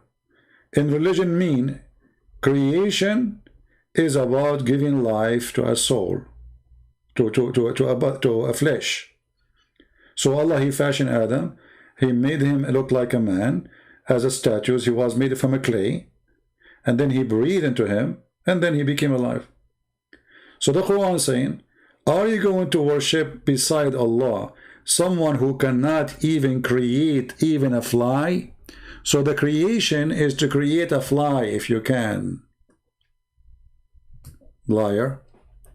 And here you ask yourself, based on this verse, Jesus is God, because the Quran says that Jesus, he made it from the mud, the clay, in the image of a bird, and then he breathed into it.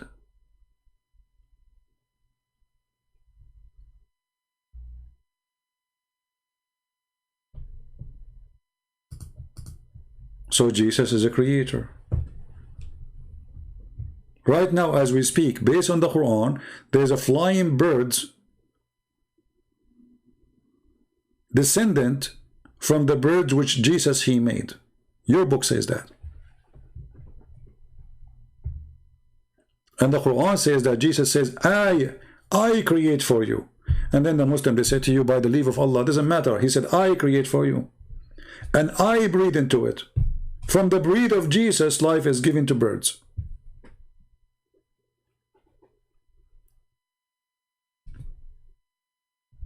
And then the other question we need to ask, why the Muslim would lie and say the guy he said that Allah is the best of the creators? Why the Muslim they want to fabricate such a thing?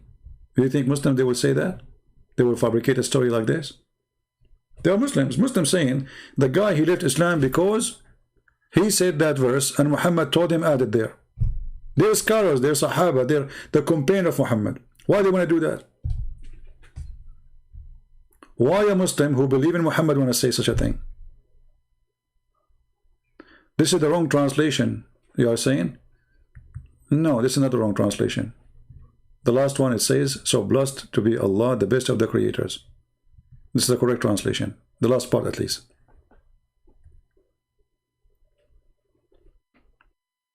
The Arabic in front of me, I don't care even for translation. Translation is for the one who don't speak the language. This is my first language. فكسونا العظام لحما ثم أنشأناه خلقا آخر فتبارك الله أحسن الخالقين. تبارك الله أحسن الخالقين. خالقين, creators, the best of the creators. And here you notice, let us say for the sake of argument, it was Allah who said that.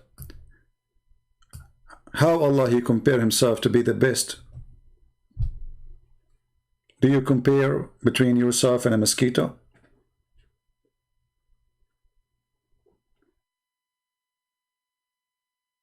So all of those are just little tiny parts of the problems of the Quran. This book is a book of problems. This book is the book of stupidity. I mean, look at this. We made the sperm into a piece of congealed blood. Look at this. Is that true? This is God explaining how the baby is made. Is that true? According to which stupid scientist he agree with this? That the sperm became dead blood. A piece of congealed dead blood. Is that true?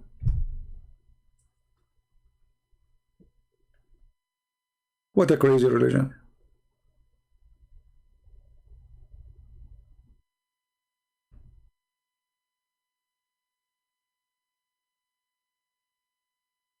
This is madness.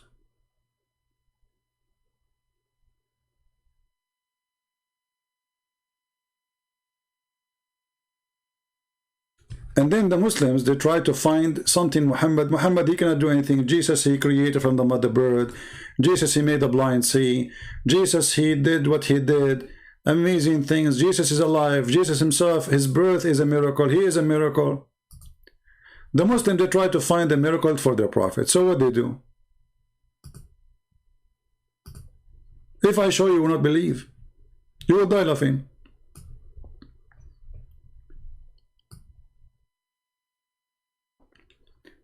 Muhammad, he has a miracle. You believe it or not? Yes, he did, brother. He was able to repeat 3 letters. A-L-M. How the prophet can do that? Nobody can do that. Have you ever heard of somebody can say A-L-M? I mean, come on. Look at his face. Look at this guy. Do you see how his eyes is open? He could not believe it. The prophet saying A-L-M. Nobody can do that. I mean, I cannot do it, can you? Let us be honest. I challenge you to find me one person in this universe can say A-L-M. He has no clue what this is yet. Jibreel first came. Even the messenger had to accept Islam. Like, you know, we say somebody converted to Islam, somebody reverted to Islam, somebody took Shahada. Well, the Messenger ﷺ also had to, in a sense, become Muslim when the angel came.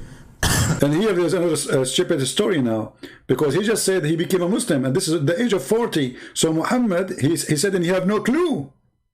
And even the Quran says, and you do not know what a faith and what scriptures is, in more than 2 places.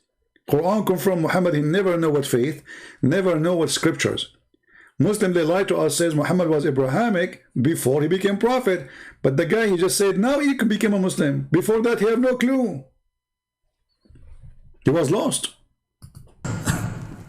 And that moment was a big moment. When the angel came, he has no idea what's going on. No idea. He has no clue Look at what those this eyes. is yet. Look at those eyes. And he's being shaken and he's being told, Iqra, read. I mean, come on. I mean, he was shaking and read. I mean, the story alone is the most stupid story. Why the angel was shaking him? What for? I mean, what's wrong with this violent angel? Okay, the guy, why he didn't say, hey, hello, Muhammad, how are you? Assalamu alaikum. There's no assalamu alaikum. Did you notice that this is missing? When the angels came to Mary, they said to her, Shalom to you, Mary. Blessed are you between the women. This is a prayer. We hear the Catholic repeating it, right? But this is from the Bible. This is recitation for the verses from the Bible. When the angels came to her, they said to her, Shalom to you, Mary. Okay. Why the angels, they came to Muhammad and he is extremely violent, and he didn't say to him, Shalom to you? What happened? The Muslims, they claim that this is the most important greeting in Islam. Because at the moment, Muhammad, he did not live between the Jews. He did not learn how important this Shalom. Later he adopted. So the angel came to him, he started shaking him, breaking him, squeezing him, and no, my unit is coming. And he said to him, read. And here, this is another stupid thing. How the angel said to him, read, if he did not give him a book? What happened to the guy, Ahlul Sunnah? He said he will call me.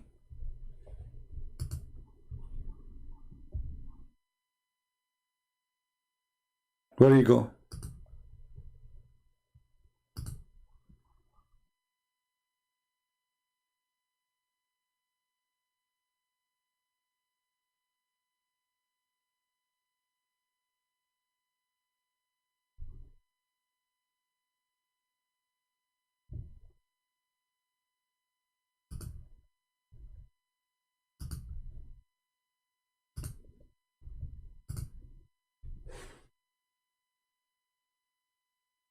Any Muslim? What for? What is the story for? It's stupid. But now we have to show you an amazing miracle of the Prophet. Nobody can do that. We have to be honest. We Christians, we have to be honest. Muhammad is amazing. Look at this. Look what happened now. Read. He has no idea what's going on. Ma ana biqari. This is an incredible scene. And when Rasulullah ﷺ goes up to meet with Allah, Allah reminds him of that scene. Allah remind him. Muslims, Muhammad, he did meet up with Allah. Is that this guy saying something correct? Do you Muslim claim that Muhammad, he met with Allah? Are you sure? Muhammad, he met with Allah. Isn't it Aisha, she said, the one who claimed that the Prophet, he saw his Lord, is a liar? So what do you mean he met with Allah?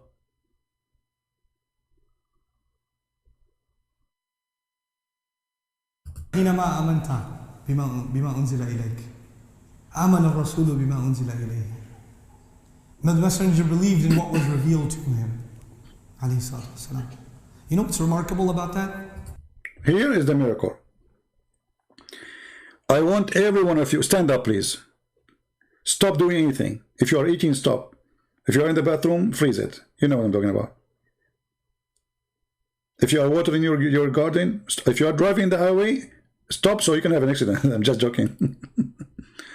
Now you will hear the amazing miracle which nobody can do, and that will cover all the problems of the Quran.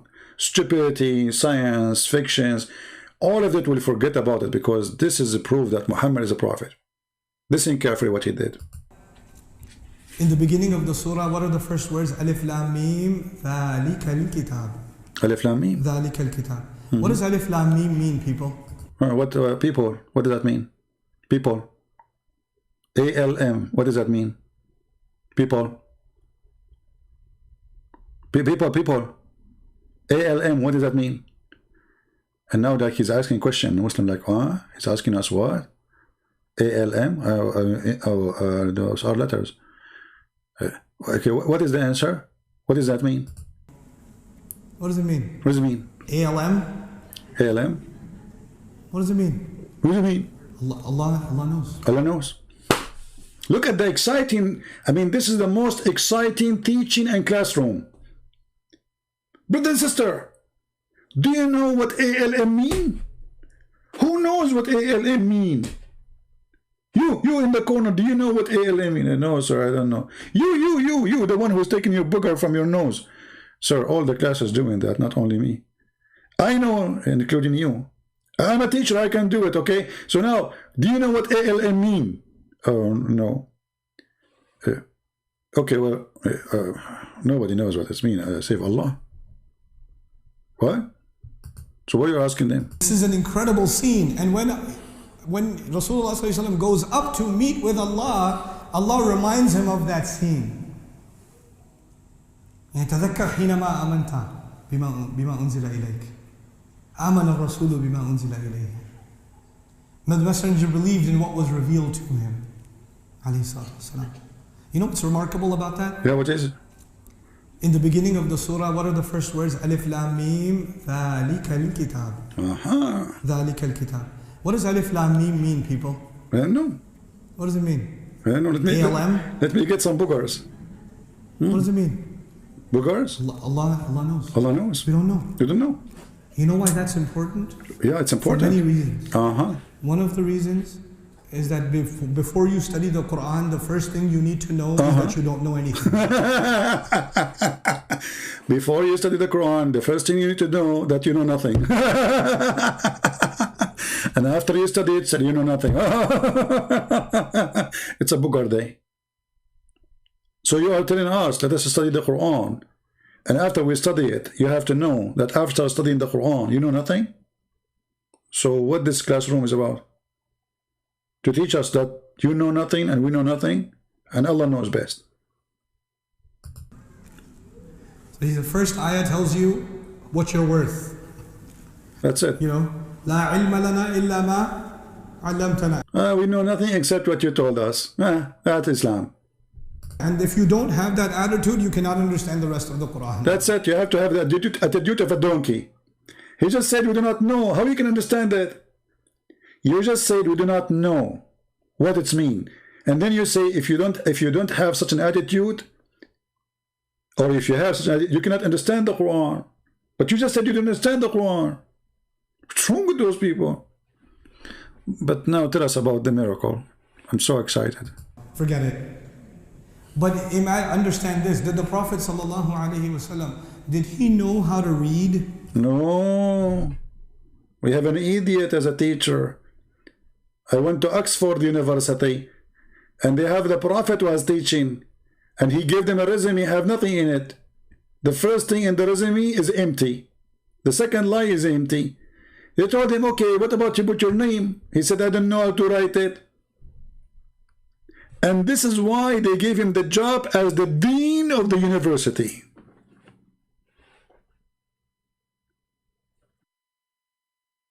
If the teacher is an ignorant, what do you expect from the followers? Tell us more about the Prophet. The Prophet himself did not know how to read, how to write. In the beginning of the surah, what are the first words? Alif Lam Mim ذَلِكَ الْكِتَابِ ذَلِكَ الْكِتَابِ. What does Alif Lam Mim mean, people? What does it mean? ALM? ALM. What does it mean? Allah knows. Allah knows. Know. Deep. That's deep. You know why that's important? Very important. For many reasons. Yeah. One of the reasons is that before you study the Quran, the first thing you need to know is that you don't know anything. So the first ayah tells you what you're worth. You know, لا علم لنا إلا ما علمتنا. And if you don't have that attitude, you cannot understand the rest of the Quran. Forget it. But understand this, did the Prophet ﷺ, did he know how to read? No way. No. وما كنت تتلو من قبله من كتاب وما تخطه بيمينك. النبي الأمي. You know, he doesn't know how to read. Now when someone does not know how to read, the word alif doesn't make any sense. The word lam doesn't make any sense. The word meme doesn't make any sense. Hold on, stupid idiot donkey. You just said it doesn't make sense to you too. A second ago, you said, do we know what this is mean? So all of you Muslims, a billion and something, you do not know what it means. So now it's only Muhammad doesn't make sense to him. You just said we do not know what it does mean. Do you know how to write, how to read? I mean, do you see the stupidity and the logic? Suddenly it's only doesn't make sense to Muhammad. But you just said you yourself you don't know. And all the Muslims do not know. Shushu and Dudu and Tutu and Cuckoo. All of you do not know. When you are, brother, when you are illiterate, you know, to see that they want to make him his Hercules. Muhammad is Hercules and he's wearing like his legs is showing. I don't know why all the movies of the Roman are wearing nothing. It's like they in the movie. Are you sure that the Roman they used to live in Europe, not in like I mean like in the Caribbean islands, Honolulu? Anyway, so Muhammad is Hercules because those don't make sense to anyone. Someone he don't speak language, brother. Look at the look at this. Look at this. This is deep. Let me zoom in his face. Look at this. I mean, where is the directors of Hollywood? Hollywood. You can make a wood of it. Do you see how surprised he is? I mean, look at that. Look at the reaction of the face and the nose, and that's not easy, brother. This is a true believer. Yeah? People who learn how to what? Read. So the first thing that was given in the surah is reminding you that the messenger himself, alayhi salatu wasalam, has no clue how to read. Okay, from now on, please don't forget to call Prophet Muhammad the prophet who has no clue. So we have now many names. The Muslim, they call him bewitched. The Muslim, they call him the one who forget. The Muslim, they call him the one who has no clue. The Muslim, they call him ignorant. Okay. Tell us more. And yet out of his mouth comes the word alif, lam, mim, which is impossible for someone who doesn't read. It's impossible. It's impossible for someone who do not know how to read to say ALM. I mean, come on, we have to be honest here. People, what's wrong with you? How many of you feel like converting to Islam now? It's impossible. Someone who do not know how to write, how to read, how he can say, not write, how he can say A, L, M. You idiot, even his name starts with Muhammad. So Muhammad before that day, he did not start his name with M, he used to skip it.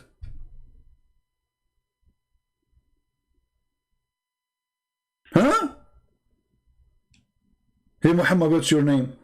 Sorry, I cannot say Muhammad because I cannot say the letter M. Later I will be able to see it. It was a miracle. It's a letter. It's a letter in the Arabic language. It's a letter you can say. Someone who cannot read and write, he cannot say ALM. Well, all those who you speak to them in the stage, in the meeting, they don't speak Arabic too. So they are illiterate, you know. So how they can say ALM? Even a bird, his name is Mr. Parrot, what they call him. He can say ALM, he must be a prophet. Brother and sister, we just discovered that Mr. Parrot is a prophet because he can say, and he do not know how to write, how to read. He's not even a human. How he can do that? This is only a prophet of God can do that. We have to be honest. From now on, if especially if you live in Malaysia or in Indonesia, I mean, you have those birds all over. Those are prophets. Because how they can say, get the bird and tell him A, he will say E, L, L, M, M. Subhanallah. He must be inspired by Allah, because he too do not know how to write, how to read. How he can repeat this? This is, we have to be honest, this is impossible. This is beyond impossible. And if you don't have that attitude, you cannot understand the rest of the Quran. Forget it. But understand this, did the Prophet ﷺ, did he know how to read? No. Shake your head, shake your head. Shake. Yeah. You know, tell us more. He doesn't know how to read. You don't know. Now, when someone does not know how to read, the word alif doesn't make any sense. Doesn't make any sense. The word lam doesn't make any sense. Doesn't make any sense. The word meme doesn't make any sense.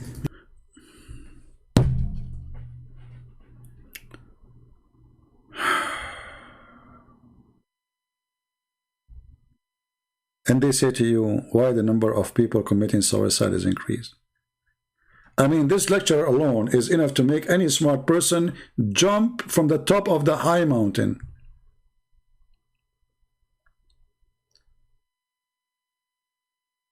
Letter A, for someone do not know how to read, does not make sense.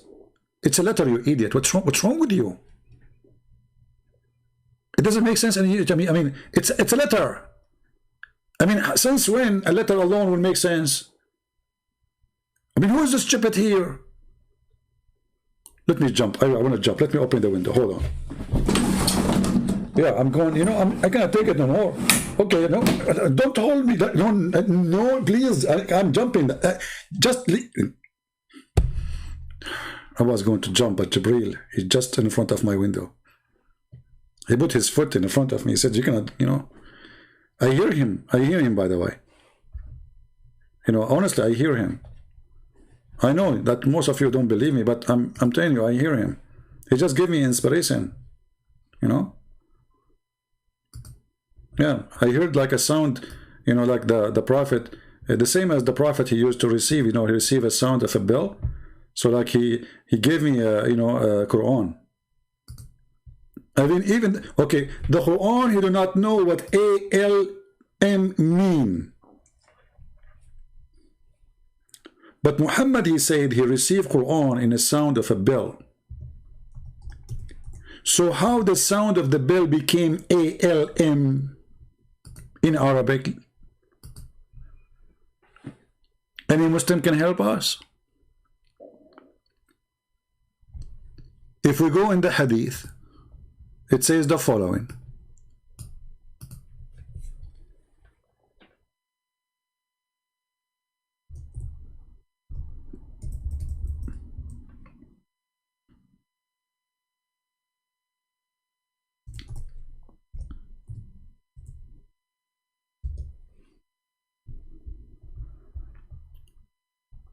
That the Prophet, when he used to receive Quran,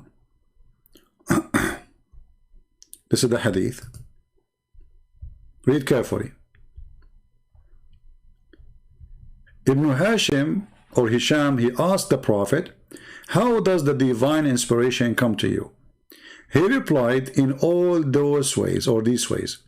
The angels sometimes come to me with the voice which resembles the sound of a ring of a bell.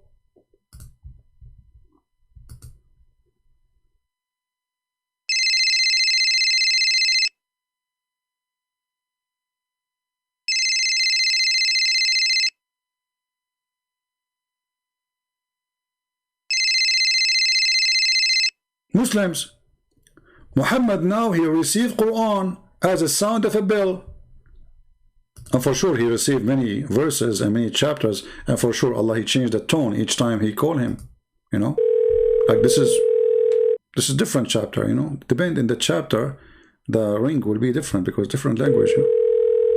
See? Hello? Yeah, even it says hello, and Muhammad says hello. Did you hear it? Yeah, and like, you know, this is the most popular ring Muhammad used to hear, by the way, the school one. Okay, so Muhammad now he received Quran in the sound of a bell. Allah, he told him how this is became ALM in Arabic. Any Muslim want to help me? How Muhammad translated the ring of the bell. It's a ring of a bell. Jungle bells, jungle bells, jungle all the way. Muhammad crazy, Muhammad crazy, Muhammad. So Muhammad, he received a sound of a bell. The whole chapter is a bell ringing. Okay, now Muhammad, okay, the chapter is given to Muhammad as a ring of a bell. How Muhammad was able to translate the ring into Arabic?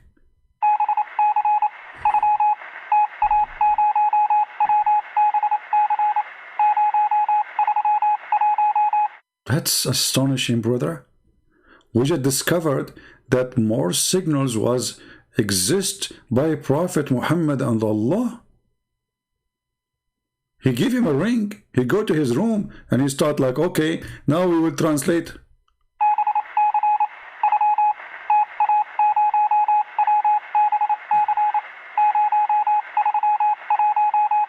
And now let me translate for you. The first like tot, it was ALM. Like listen carefully. I think you are deaf. If you listen to that sound again, you will notice it says ALM. Let me play it for you. You people are ignorant. I mean, come on. You cannot hear what I'm hearing because most of you are like old. Look at this guy there. The one who's laughing. Look at his teeth. He lost his teeth. You know, like they are old. What are you guys saying? I'm the only young here. You know, my mom is 17 years old. So stop. Did you hear it? Look.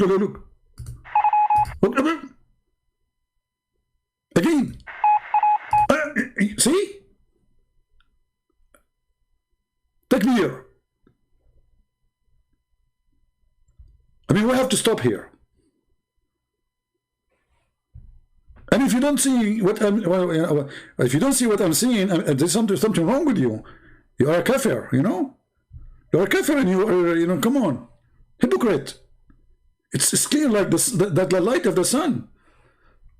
You know, when your mother-in-law is not there, you know, because usually you do not see the light of the sun if she's there, you know.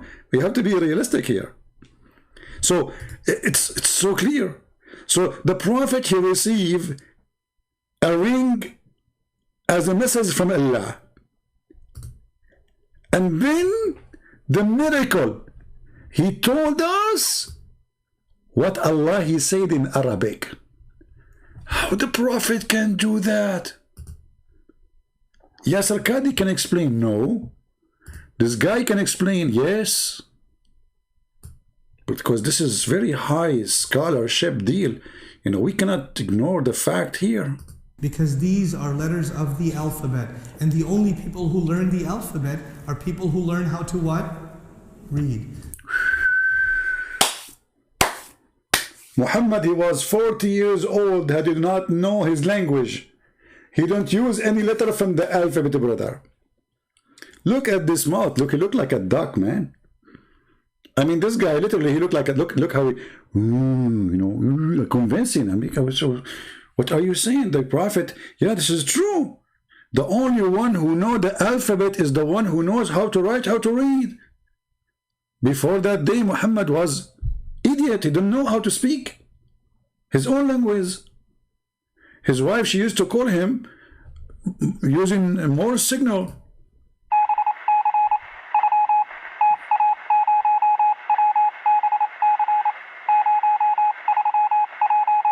Okay, this translation, Khadija, she was saying to him, did you wash the dishes, idiot? I mean, all those Muslims are listening to this donkey. Nobody says to him, come on, man, what are you talking about? I mean, come on. Okay, we are Muslims, we believe Muhammad is a great man, blah, blah, blah, blah. But this is, are you making a mockery of him? This is a mockery.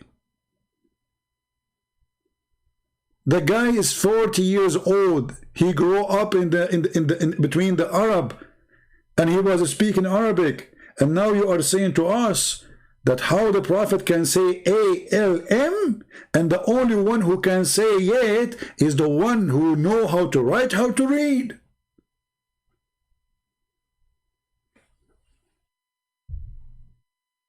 That's deep.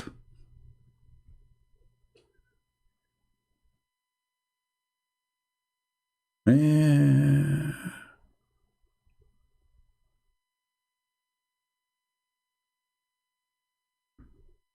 I hope that's not many of you are going to convert to Islam under the influence of such a miracle.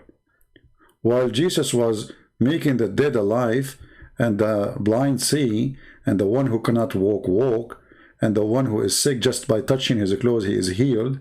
And he let the person who is in the grave come from the grave, and he is in heaven, and he is born with no father. Muhammad was struggling, brother.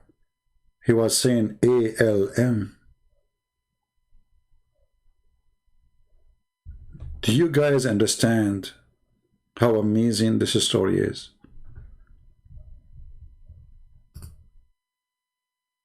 For how long we can ignore this amazing prophet? Imagine you have a child, and he is like 8 months old. You say to him, A? He say, A? Like, how many kids they say, Baba? They don't know how to write, how to read. I mean, who is the donkey here? I mean, what's wrong with those people? A kid, a child, an infant, he just born. After a few months, in the first year, he starts saying words. Papa, Mama. So are you saying to me, he cannot say ALM because he do not know the alphabet?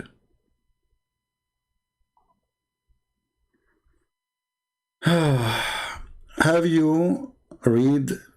Have respect? You like to laugh at your Bible? Habib, you know, Muslims, you insult us. You say the Bible is corrupt. You insult Jesus. You make fun of us. You call us pigs. You call us monkeys. The Quran calls us kuffar, najis, filthy. We are worse of an animal. And you are talking about respect? Look who's talking. Isn't it your prophet? He says the one. Did you see the Egyptian in Egypt, the Muslims? They are moving the what they call it, the mummies, and they make a big celebration. According to your prophet, all those Muslims, Egyptian, we should say to them, go and bite the penis of your father. Do you want to show you the hadith? Your prophet said, the one who is proud about his inheritance before Islam, say to him, go and bite the penis of your father. And you are talking about speaking with respect. Look who is talking. Seriously, I find that the Muslims playing victims are the most amazing hypocrite ever. Not only you make fun of us, you insult us, you kill us. Just last week, you attack a church in Indonesia. Just today, you attack a church in Nigeria. Just today, you attack a church in Guinea. And you're talking about insult. So when we expose the stupidity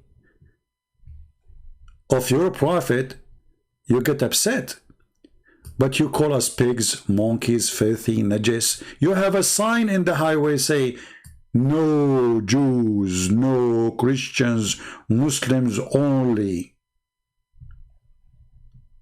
And the Muslim, they say to you, do you know what the white man was doing in South Africa? They have a buses only for the white people. Hypocrite liars.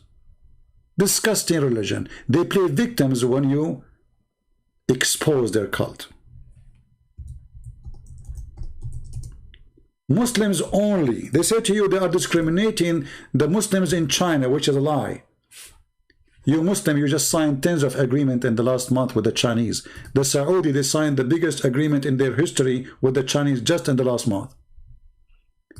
The Iranian, they signed the biggest ever agreement just a few days ago with the Chinese. So how the Chinese are torturing Muslims and you Muslims sign agreement with them? You have signs in the highway say Muslims only? Why human being is dogs? We cannot walk in the same street. Oh, I forgot. Muslim, they believe they are supremacist, the white Arab supremacist, and the rest are dogs. This is why the hadith says that Allah in the Quran in chapter 3 verse number 110 said, you are the best of mankind.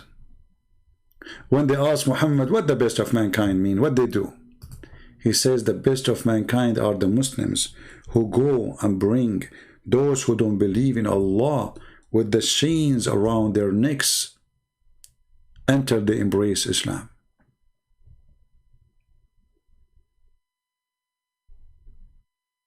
Can you believe it?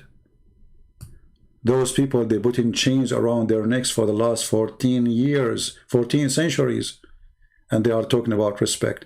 And the Quran says, fight them, kill them until they pay the jizya with humiliation and being subdued. And then a Muslim, he play a victim. This is the religion of the devil. They kill you and they go in your funeral. Literally. Now going back to our topic, he's trying to take us away. Hiding Rose, you left Islam today? I'm so happy for you. Well, here we go. This is the lady. I did not mention your name, Hiding Rose, because I respect your privacy. I did not mention. Guys, this is the lady. She was talking to me and I was talking to her. Here we go. She said, I left Islam today. I'm so happy for you, my dear sister. Praise the Lord. And I would like to invite you to accept the Messiah as your Savior.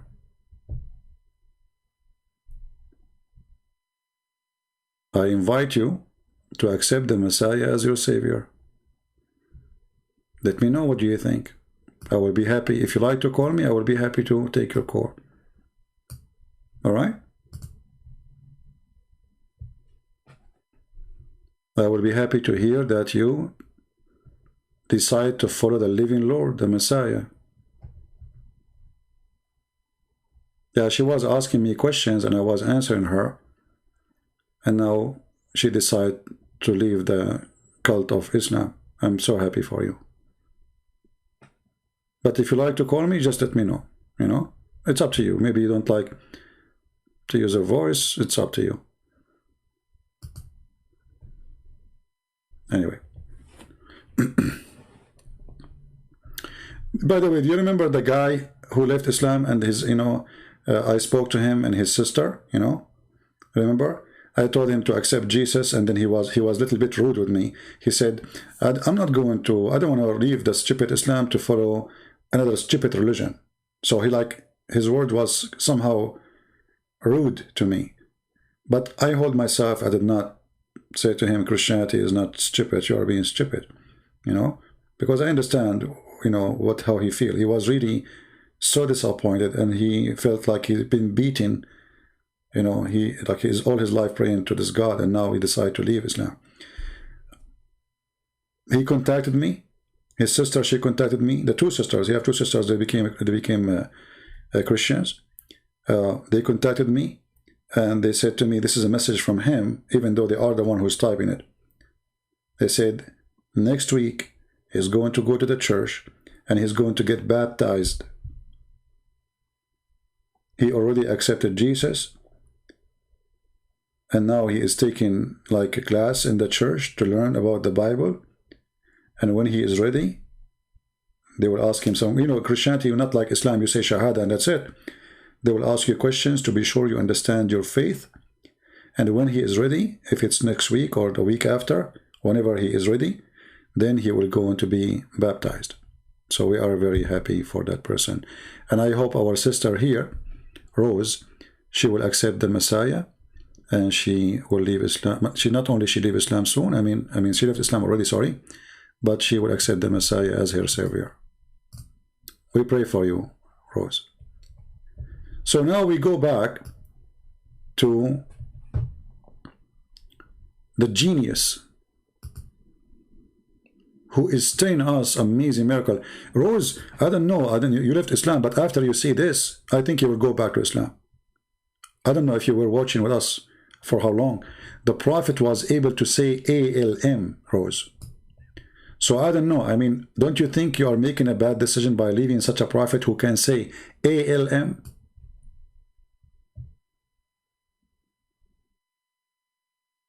If I am you, I will go back to Islam. I mean, how the prophet who do not know how to speak Arabic, I mean, how to write Arabic, he was able to repeat ALM. That is astonishing. I mean, I don't know how you leave Islam, Rose. Honestly, I don't know. I think you are making a mistake. Look at this. The prophet, he was able to say ALM. Like a child who is 1 year old, he's saying Papa. It's impossible. No, just what I will play the clip just for you, Rose, and you will see. We'll go back as a Muslim in a second. Just wait. Let me play the amazing. You will be shocked. Me myself, I was shocked actually. Already until now. And the other day we lost electricity. Huh? We have a bad storm. Do you know what I did? I put the lamp on my skin, and because the shock was so strong, I was able to light not only my house, the neighbors. You know, they connected the wire to my arm. I gave electricity for all the street. This is how big the shock was. I was like man, shocked. Right? Islam, peace, full, and I think you take out of context. Call me Abdullah. Let's see if this is true. I'm showing the hadith. Your prophet says the best of you is the one who attack non-Muslims and bring them with the chain around their necks, which means like dogs. And I'm taking it out of context. Call me. And did your prophet kill the Christians? Did he? Did he kill all the Jews? Did he or not? I'm taking it out of context. Hey. Listen, Rose. I will make you go back to Islam. You like it or not? After you see this video, you will be shocked. And then you will work. Actually, your career today will change. After you get shocked with the electricity of the prophet, you will work as generator for electricity for a long time. Like people touch you like, electricity. Actually, me myself, after I got shocked by learning about the prophet, I made a mistake and I took the bus. I touched that thing in the bus. Everybody in the bus died because, I shocked them. I received a lot of electricity from the prophet when I got shocked. Listen to this. True story, by the way. Those are true stories. I have no witnesses for it, but it's true. If doesn't make any sense. The word lam doesn't make any sense. The word meme doesn't make any sense. Right. Because these are letters of the alphabet. And the only people who learn the alphabet are people who learn how to what? Read. So the first thing that was given in the surah is reminding you that the messenger himself, alayhi salatu wasalam, has no clue how to read, and yet out of his mouth comes the word alif, lam, meme, which is impossible for someone who doesn't read. Rose, aren't you shocked? I mean, Rose, come on. It is time for you to admit the truth and go back to Islam. You left Islam just today. It's not too late. The prophet was able to say ALM, and he did not know how to write, how to read. How we can defeat, how we can answer this? Christians, we are in trouble. How we can answer, how we can refute it? You know what? I'm not going to be able to eat for the coming century. I lost my appetite for food. Appetite. Appa and tight together. Okay. I mean, this is very heavy. The neighbors, they have a baby. He's like a year old. Tomorrow I will try to say to him, A. Let us see if he can say A after me. What kind of religion this religion is? The Messiah, he raised people from death. So what? Muhammad was able to say ALM. We cannot compare.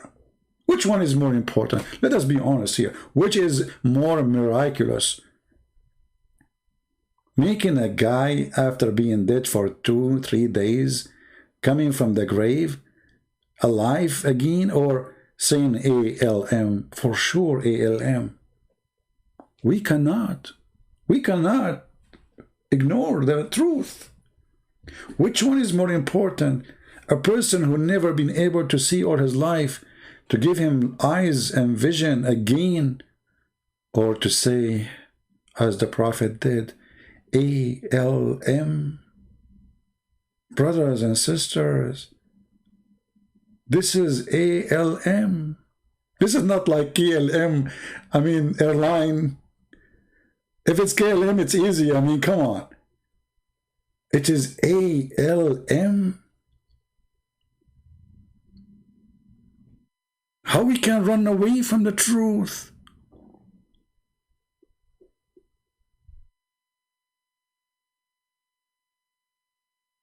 It's impossible. And look at the emotion in his face.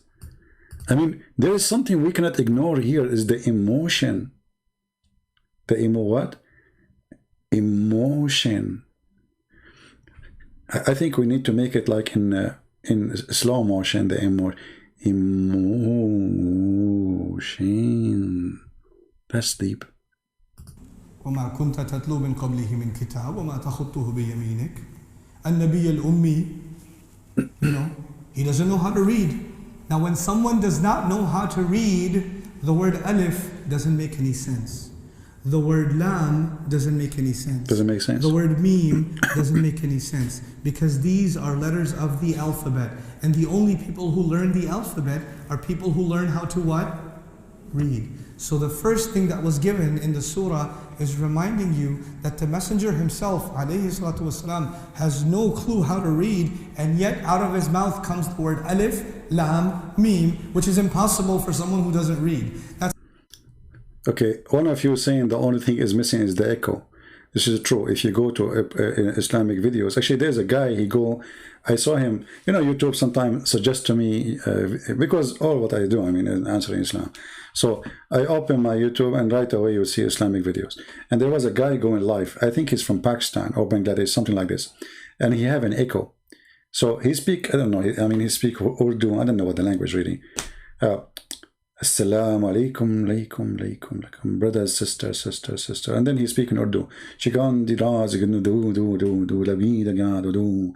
Gin the ganda ga da ganda di da da. Begin the moon do do do do do. They love echo. If you go on Paltalk, the program I'm using for people, they call me. You go to Muslim chat room, you will say, the sheikh speaking, Assalamu alaikum, alaikum, alaikum, brother and sister, sister, sister, Allahu Akbar, Akbar, Akbar, Akbar. They love the echo. So based on that, I think the Prophet, when he said A-L-L-L-M-M-M-M, this is the way he was doing it. It's a kind of a torture. But think about it in a positive way. Let us say your mother-in-law, she is coming to visit you, and you want her to run away. I mean, she said she's going to stay for 1 week. If you do the following method as the Prophet, I guarantee you, she will leave immediately after maybe 3 hours. You say to her, hey, mother-in-law, what do you like to eat, today? Then she will say to you right away, you are an idiot, I'm out of here. Immediately, literally. I mean, this is deep. And now the Prophet is saying A-A-L-M. How you can explain to me? I mean, I'm really out of, I don't know if there's a Muslim wanna call us, help us, like the guy, he keep complaining, like a chicken. Instead of, you know, chickening in the chat, what about you call me? I will speak to you nicely as a rooster. Get me busted. Do you agree that this is a miracle to be able to say A-L-M with this guy? Huh? The guy who's complaining in the chat? Do you agree really that A-L-M is a miracle? Huh? Hey. Say A. Say A. Say L. That's deep. That's like saying somebody doesn't know anything about English, they don't know any alphabet, they don't know any reading, but they say W. Look at this now. That is something. Imagine someone do not know anything about English, and then you say to him, say W, and he was able to say it. People, this is too much. I truly apologize. This is really above my pay grade. How we can explain this to if a Christian he see this, he will convert to Islam.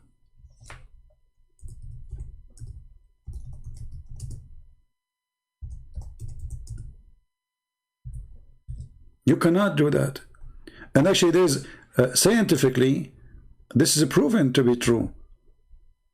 You know, there's no question about it. This is really true, and it's proven. Like, if you remember, there's a very famous French actor. He's actually not actor. Sorry, detective. He went to America. I would like to buy a hamburger. I would like to buy a hamburger. I would like to buy a hamburger. No. Let's break it down. Okay. I would.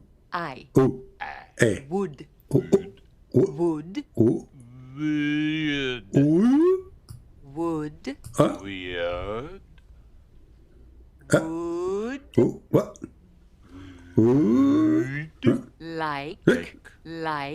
Like. To. Toi. By. A. Oh, hold on. He was able to say A, which is part of ALM. He's almost there. Let's see if he can make it. Because all what he need to do, if he can say A and L and M, he just said A correctly. Right now, he is 20% a prophet. 25%. But I don't think he can make it, because only prophet of Allah can say, I mean, you know, this is not easy, my friend. I mean, we have to be here. We have to be serious.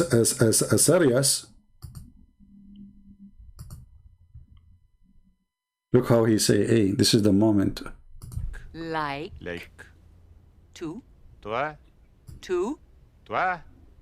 To. Toi. By. A. Hamburger. Hamburger. Ham. Burger.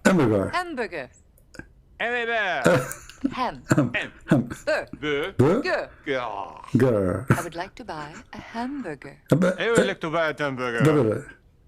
It's not Damburger, hamburger. I'm not saying Dimburger.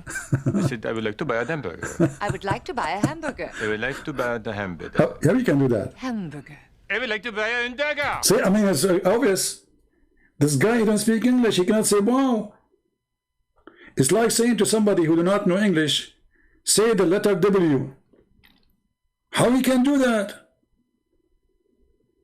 And this is proven. It's documented. Look, we have evidence. We are playing even a video for you. And he is a Christian, by the way. Are you going to not to believe your eyes? This guy is a Christian. He's an infidel. Or maybe he's an atheist. I don't know.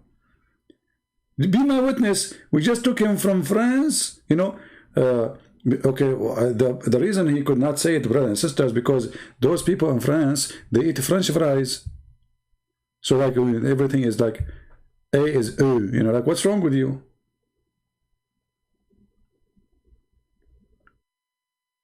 So the prophet, when he was able to do so, he committed a miracle. I say the word committed because this is like sound like a crime for me. How he can do that? We have to be honest. It's like somebody who don't speak English and you tell him to say W. He cannot. Comes the word alif, lam, mim, which is impossible for someone who doesn't read. That's like saying somebody doesn't know anything about English, they don't know any alphabet, they don't know any reading, but they say W, P, R. The word R, W, P, Q, X, these words don't mean anything. These letters don't mean anything on their own. They only mean something when you go to school and you learn the alphabet. But he just said to us, we do not know what they mean until now.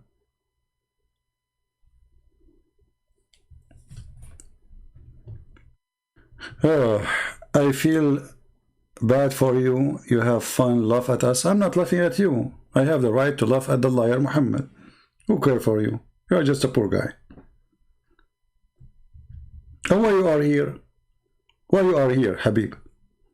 If you don't like what we are saying, leave, my friend. Nobody is forcing you to stay here. You are a hypocrite.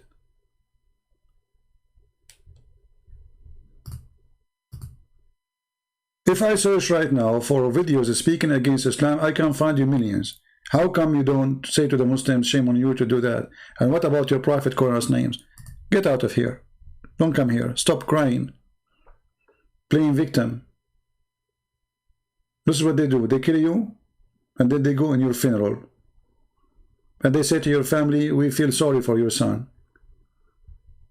We know the game. You want to play victims? People are laughing at you. I will not be surprised if you are a member of ISIS, maybe.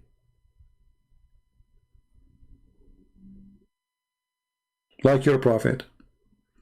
They say to you, ISIS are not Muslims. Why Muhammad did not? He was not a terrorist. Muhammad in the Quran and in the Hadith, he says, I am the first. I was victorious by terror. Nusrtu bil-Ra'b.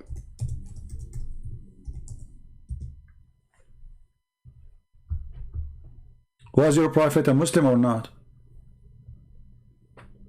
They lie to us and they play victims and say ISIS is killing us. Not true. ISIS is killing those who don't practice Islam, which means you are not a Muslim if they kill you. The same as they kill us.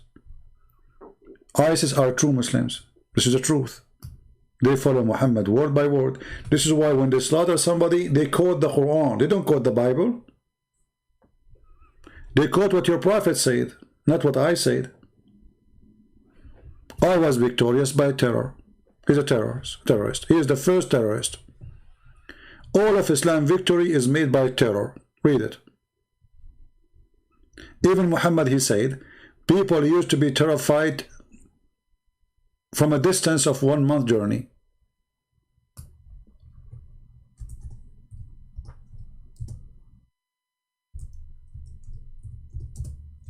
A distance of what? 1 month journey.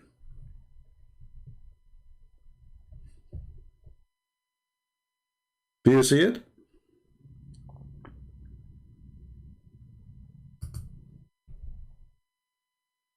I was victorious by terror, between two brackets, frighten my enemies, all the enemies, Christians, Jews, everybody, and that including women and children, from a distance of 1 month journey. Do you see how peaceful he was?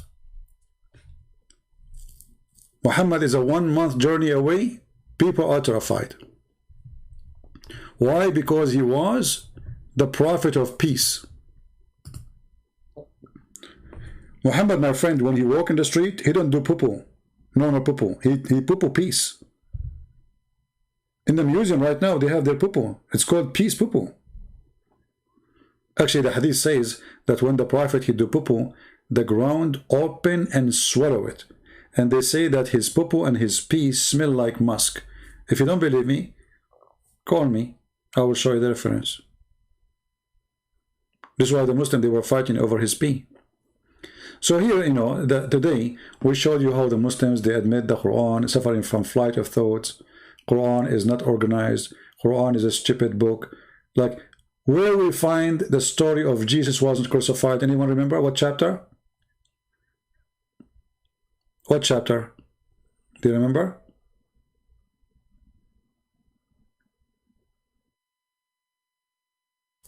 what chapter is speaking about Jesus was not crucified in the Quran? Who remember? 4. Okay, chapter 4 is chapter of the women. Why the story of Jesus not crucified in the chapter of the women? Why he's a woman? I mean, do you see how stupid this religion is? What the story of Jesus, and that's not a story, it's just a few lines. Why this verse is even there? Imagine you have a chapter, it's called sushi. And then you open the chapter, it's telling you if you have a flat tire, what to do.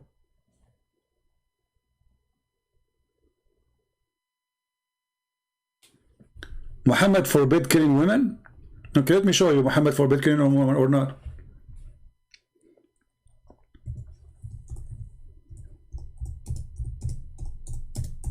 Just to show you that you aren't ignorant like your prophet. Here we go. Do you see it? This is Bukhari. You asked me for Bukhari? This is Bukhari. They said to him, we are killing children and old people and women in our ride. He said they are from them.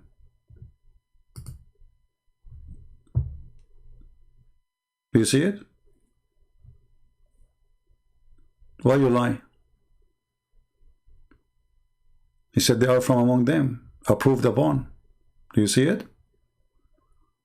We got you busted in 2 seconds. What about the Quran? The Quran speaks about the Prophet of Allah. His name is Al-Khudr, who he slaughtered a child who never commit a sin.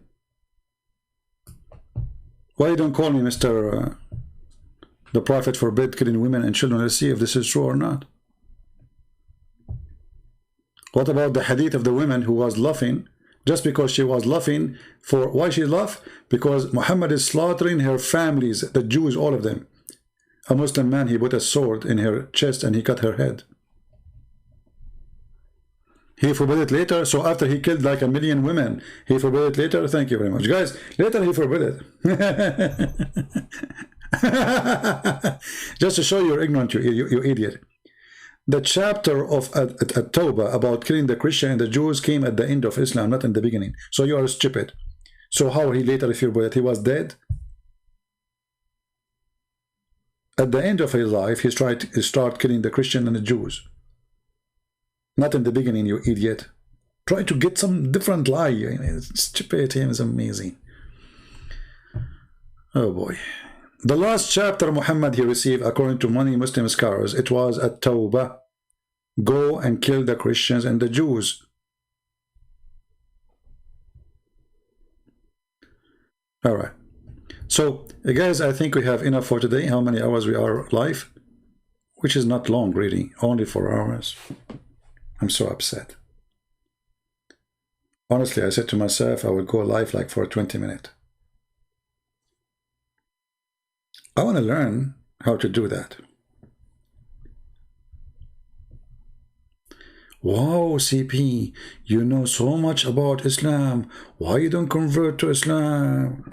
Because I know so much about Islam. I will never convert to Islam. Islam is a clear sign of stupidity, my friend. Don't you notice? Because I know I will never convert to Islam. Don't you see what's happening? You Muslims saying that the Prophet, he did miracle by saying ALM. What's wrong with you?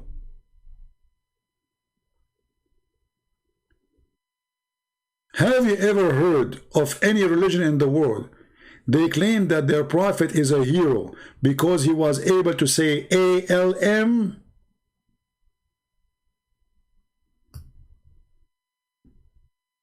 That's... I mean, you know what? I never expected Muhammad to be able to do so because he's so stupid to say ALM. And this is what makes it miracle. I mean, look at this. The guy is a crazy idiot. So he's right. How someone like Muhammad can say ALM? It's impossible. Think about it. وما كنت تتلو من قبله من كتاب وما تخطه بيمينك النبي الأمي. You know, he doesn't know how to read. Now, when someone does not know how to read, the word alif doesn't make any sense. Doesn't make any sense. The word lam doesn't make any sense. The word meme doesn't make any sense because these are letters of the alphabet. Right. And the only people who learn the alphabet are people who learn how to what? Read. Right. So the first thing that was given in the surah is reminding you that the messenger himself, alayhi salatu wasalam, has no clue how to read, right. And yet out of his mouth comes the word alif, lam, meme, which is impossible for someone who doesn't read. It's impossible.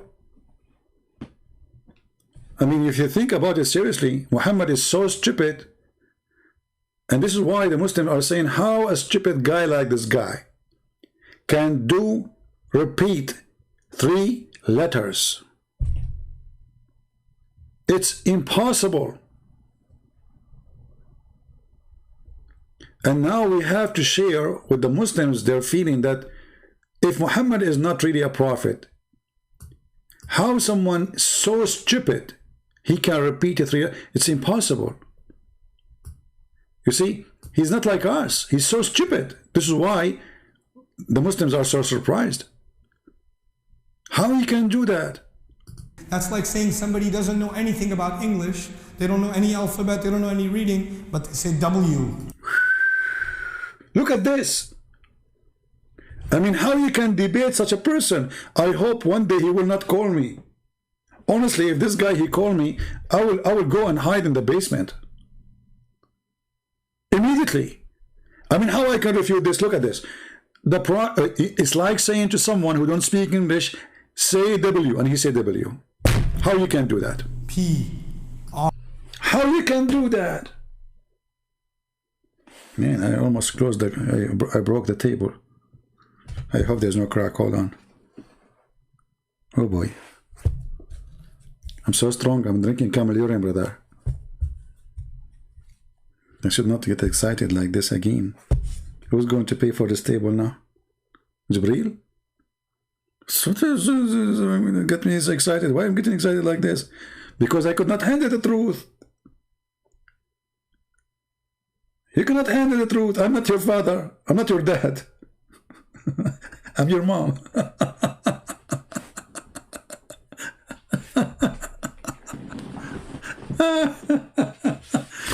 Oh boy.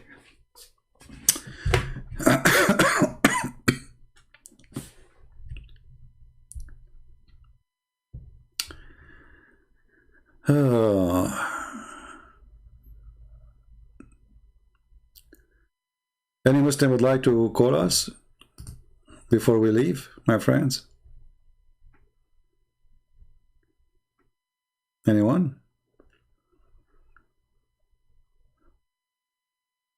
You know this story about the truth? Let us finish this with a joke. This joke. It's a joke, okay? Laugh from now. Like, you know, the prophet saying a joke, you have to laugh before he say it. The prophet is so funny. There's no way the prophet say a joke. It's not funny. You have to laugh. Otherwise, you will die. It's like the president of North Korea. People, they start crying just for seeing him because of fear. So there's a guy here when I get married. So this guy, Middle Eastern, you know, Middle Eastern, we have tradition. You ask your father go and ask for the hand of the girl or her leg, whatever. So he told his father, "Father, I found a girl to marry her. I love her." The father, he's so excited, you know, this is his elder son. He said, "Son, this is the day I was waiting for. Okay, tell me who's she so we can go and ask for her hand." Then the son, he said to him her name. The father, he said, "No." He said, "What?" He said, No. He said, "What?" He said, "Not this girl." He said, "Why?" He said, "Son, don't force me. I cannot tell you." "Come on, Dad, I love her." The father, he had no choice but to tell him. He said, "When I was in your age, I was like very bad boy. So she's your sister." Like, what? She's my sister? So the guy, he got upset. He went away for some time. He didn't go out. And then he started going normal life. He met another girl. And now he came back again to his father. And he's so excited. He find a girl to marry, blah, blah. So he came to his father again and he told him, "Father, I found finally a girl. And there's no way you can object her. She don't even live in the city. She live in different city." He said, "Great. What her name?" The guy, he told him the name. He said, No. not this girl. Why? She is your sister too. Like, what? So this guy, first time, second time, third time, fourth time, each time he bring him a girl to marry, he tell him she is your sister. So this guy, he grow a beard, you know, and he became like a YouTuber, you know. He don't go out, he don't talk to anyone. His mom, she noticed her son changed. He used to go out, party, you know, he's a young man. So she said to him, what's wrong with you, son? Why you change? Why you don't go out? He said, Mom, don't force me to say. I cannot take it no more. He said, no, tell me what's happening. Said, no, I cannot tell you. He said, no, you have to tell me. So he told her the story. He told her, each time I find a girl to marry, my father, he told me, you cannot marry her. She is your sister. This is my story, okay? So his mom, she said to him, son, go and marry any of those girls. He said, how I can do that? She said, who said that he is your father?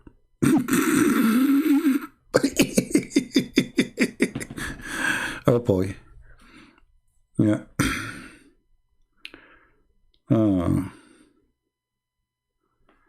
Yeah. Who said that he is your father? So the father was sleeping around and the mother was sleeping around too. The father said the son is his son, but the mother, she knew that he is not the son of that man, the father. So go and sleep, you know, go marry all of them, who care? You know, he's not your father anyway. Don't worry about it. Don't even think about it.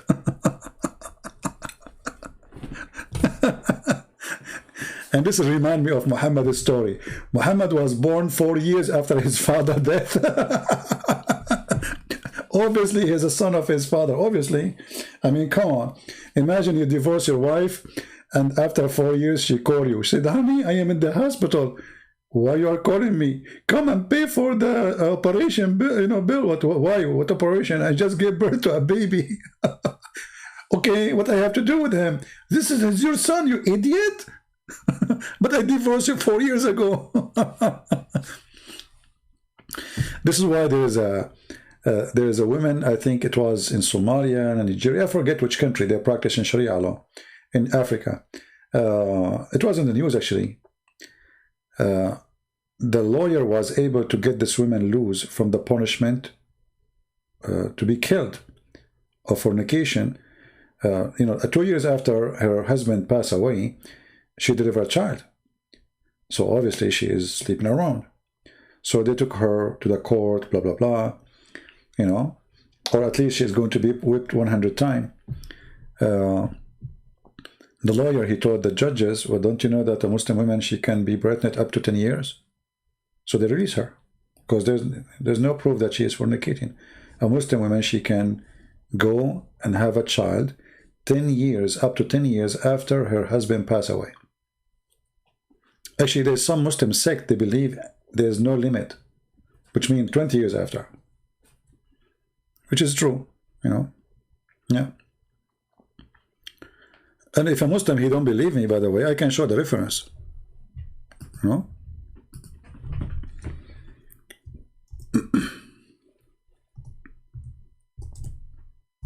Actually, I can show the reference right now.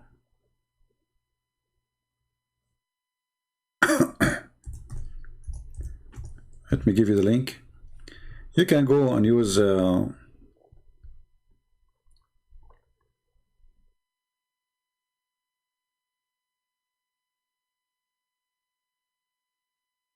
Google Translation. Let me find it.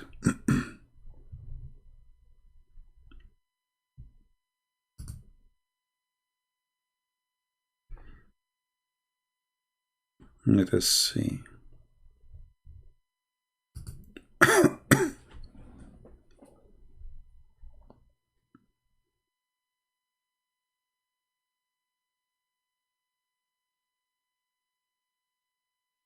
Well, I found one, but I want to find the other one. Like this one here, it says, وأما أكثر مدة الحمل عند المالكية والشافعية والحنابلة فهي 4 سنوات. And the maximum of a woman being pregnant for the following sect, Maliki and Shafi'i and Hanbali, those are the 3 major sects, they are 4. So 3 out of 4, they believe that women, she can have a child up to 4 years after her husband pass away. And he said here, according to the Maliki, 5 years. But I want actually, this is not really a very accurate information. Let me show you. But this is the link anyway. You can use Google Translation. Anyway, this is enough, and there's no need to show more. No, that is enough. And maybe Elisa, she is posting the other. Yeah, here we go. Yeah, the link actually she posted. Lisa, she is posting there, is the one giving you the answer. Here we go. This one, the question is how long a woman can be pregnant, how far, how long, and then they start saying to you how long. Let us use Google Translation. And here you see how they lie. We just showed you the other link. They said the maximum is 4 years, and the maximum for the Maliki is 5. But look what it says here.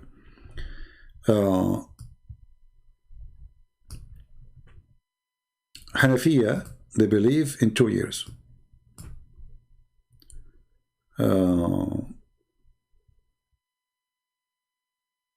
Start from 9 months, okay, and then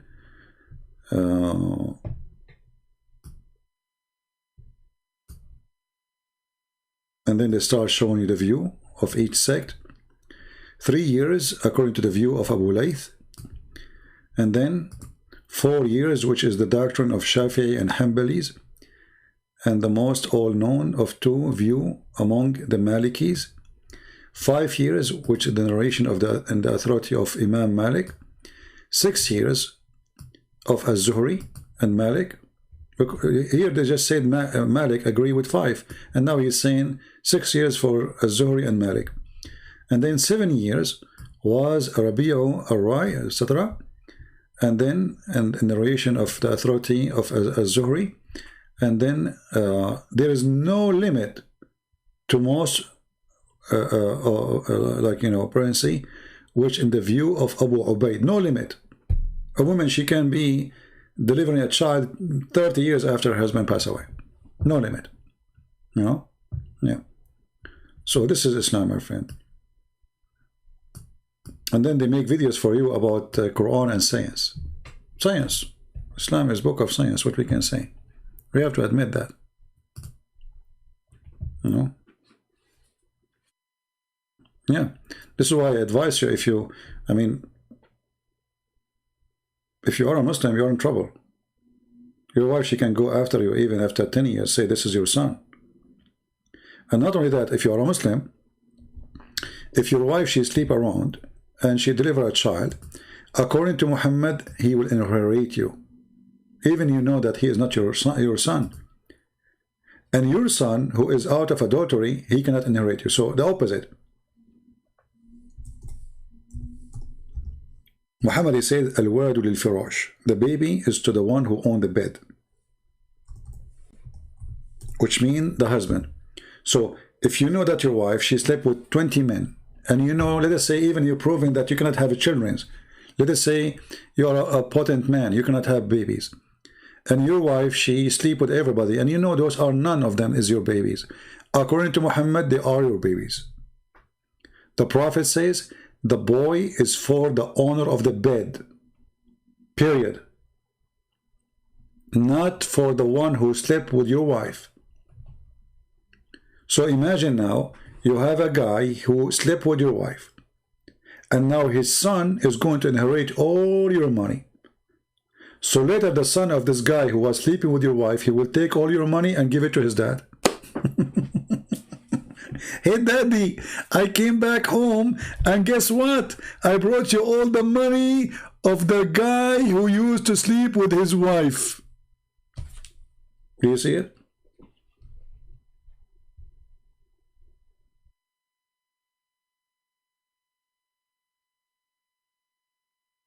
Very genius. And for the fornicator is a stoning. But if what if we do not know who is the fornicator? And how you can prove the fornication anyway? You have to find 4 witnesses, and the 4 witnesses, they have to see, excuse my language, the penis of the man going in and out literally. How you can get 4 witnesses seeing that? So if you go inside the bedroom and you find your wife, and excuse my language again, she is having sex with the guy, and both of them are totally naked. Actually, there's a hadith where the guy, he said, I saw her feet around his neck, the guy who was having sex with her, like the ears of a donkey. So this is explained to you the position, the sexual position. So his legs is around his neck, and he is in the top of it doing dahman, dahman. The caliphate, he said, did you see his penis going in and out? He said, no. He said, beat him. They beat the guy, the witness. They did beat the 3 witnesses because they did not see the penis. They saw.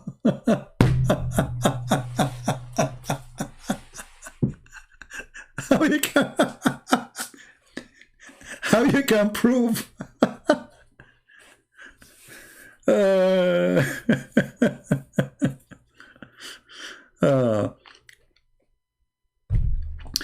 There's a hadith, Muhammad, he said, before you go to your house, send somebody to your house. And the sheikh was explaining TV. He says, this is from the mercy of Allah. They said to him, why, sheikh? He said, okay, you come back from doing jihad. You go to the house, you find your wife with somebody, what do you do? And you have no witnesses. So the Prophet, he says, before you go home, send somebody to tell her that you are coming. So if there's somebody there, he will leave. The hadith says, so she can comb her hair and get ready. The sheikh, he said that the Prophet is way more deep in his thoughts. He don't want you to go home and find your wife in the lap of somebody. So send a messenger in advance so you will not find somebody with her. Because if you find somebody with her, how you can prove it? Even if you bring all the people, all the tribe, they come to the room. He is naked, she is naked, there's no proof of adultery unless they see him doing it. And you can ask any Muslim sheikh. Having 2 people naked in one room, there's no adultery. Actually, the Quran make it clear. Kissing, touching, tatra, blah, blah, blah, blah. This is not adultery. This is called al-lamam. Al-lamam. And this is a story of a guy, his name is Nabhan al-Tammar. This man, he came to Muhammad and he said to him, I did yesterday with a woman, properly her husband, is doing jihad. I did with her everything except sexual intercourse. What the Prophet, he said to him, Allah, he forgive all sin. You know, and what you did is called lamam.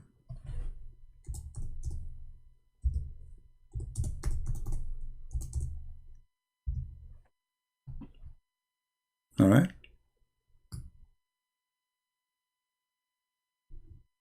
This is not a big deal. Don't worry about it. What al-lamam? The man, he explained. He said he did with her everything, everything. So you can use your imagination, except sexual intercourse. Everything. Muhammad told him, don't worry, this is not a fahisha. Fahisha in Islam is the big sin.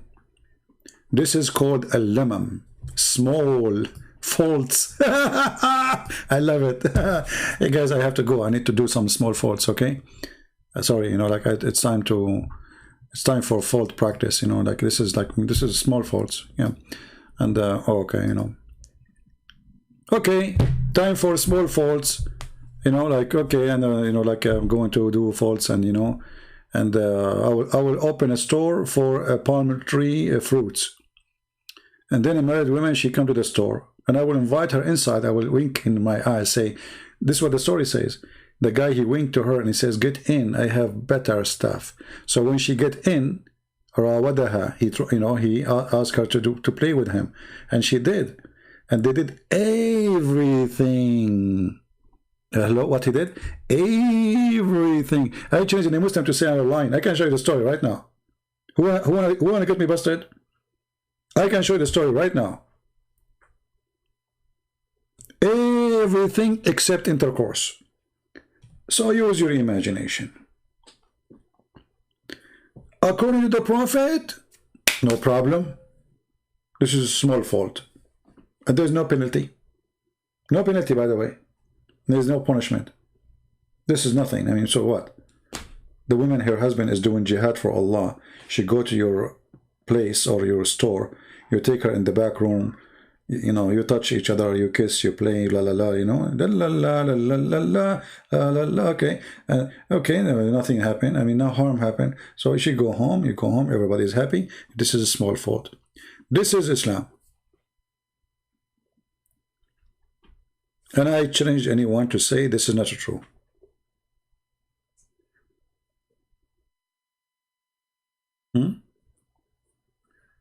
Okay, I'm saying you imagine. That doesn't mean you imagine, my friend. Come on.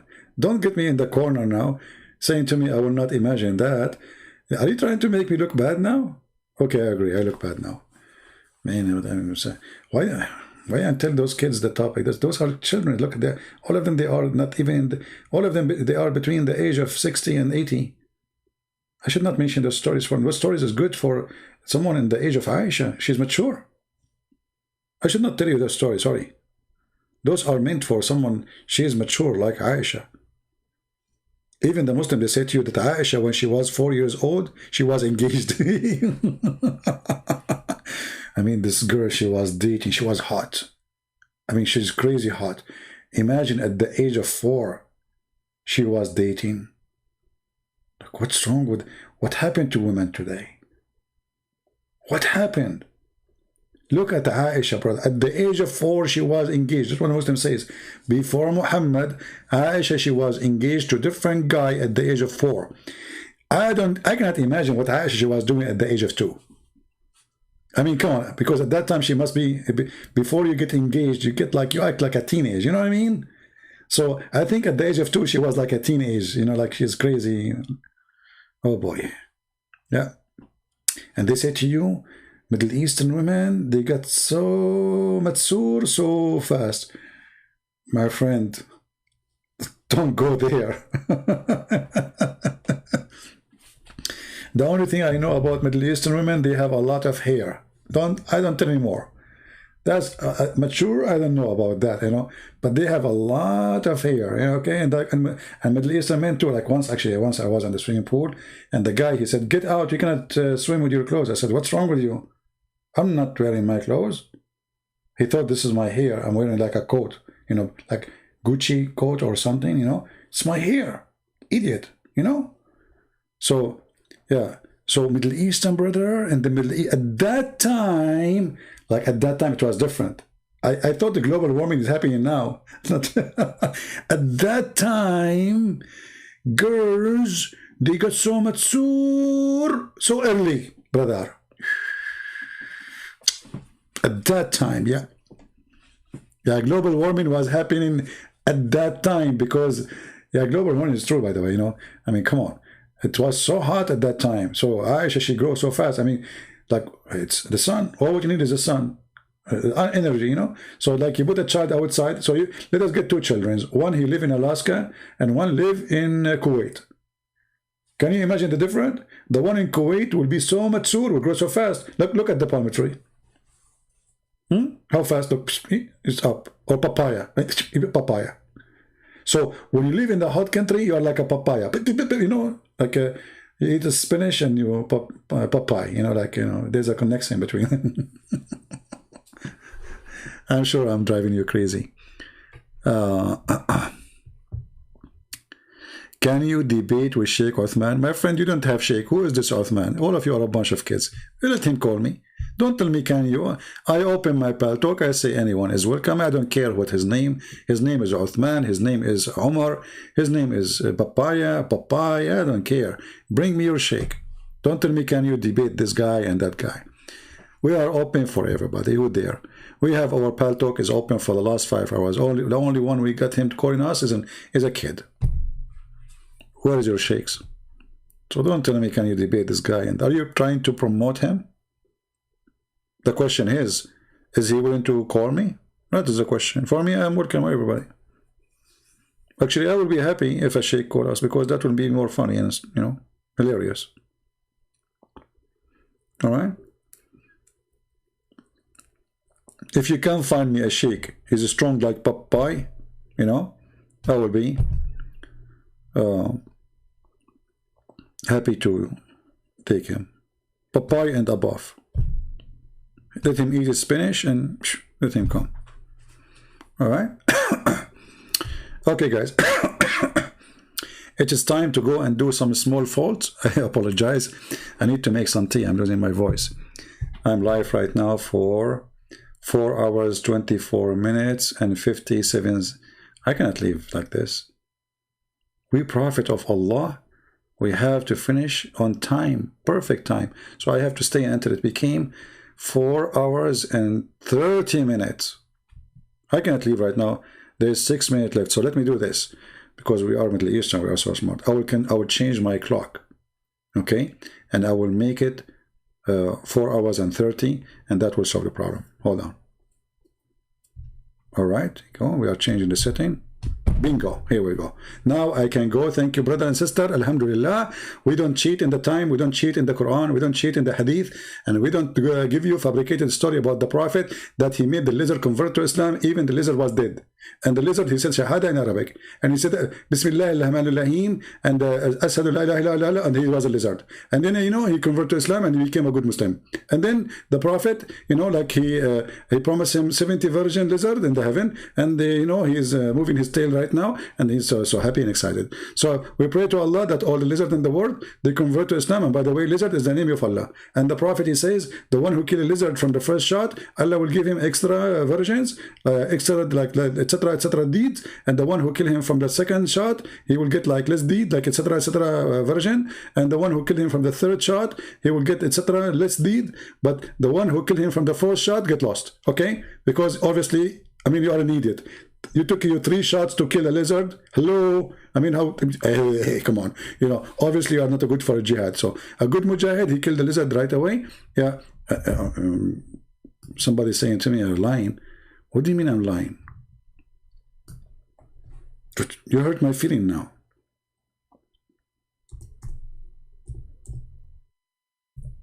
I'm lying? What's wrong with you? I want to leave, my friend. Why you do that? This lizard, he tried to burn Abraham. Look, here they call him Geigo. Do you know the Geigo, the one in the insurance? Geigo. So Mr. Geigo, he tried to kill Abraham, and he blew fire at Abraham. At that time, brother, all the animals, do you watch cartoon? You know, the animals, the elephant was the big deal, you know, he's the one who brought the water. So the elephant, the birds, the chickens, everybody trying to control the fire, which is trying to burn Abraham and his brother. And then the Geigo came. And brother, the Geigo, he was blowing at Abraham, and Abraham, like his finger was burned, to be honest with you. He was burned, you know, his finger only. But Allah protect the rest. Okay?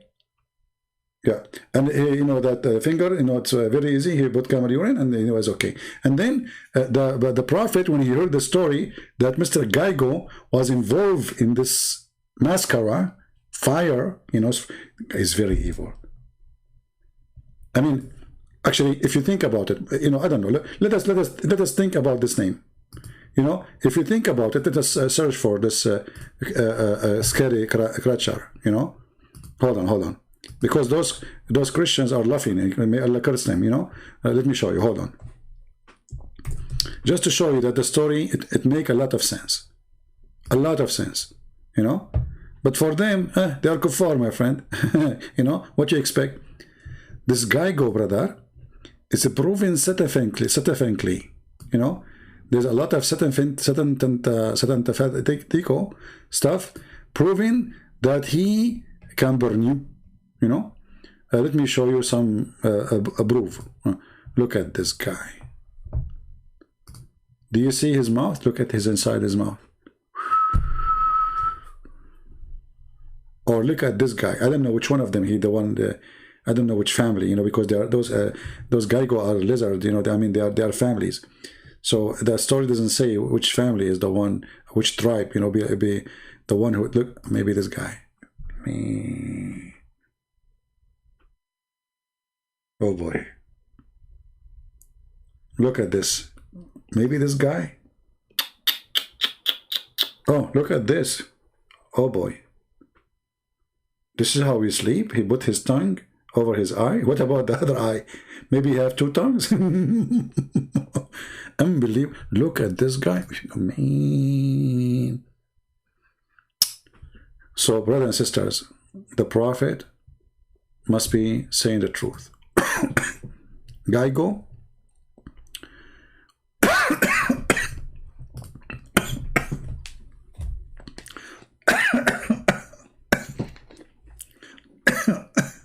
I can't breathe.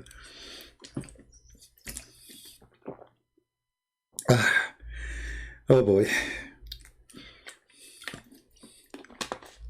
So, brothers and sisters, here Gaigo was texting his friends, his family, to come and put more fire in Abraham. Look at this. See, he's holding the phone.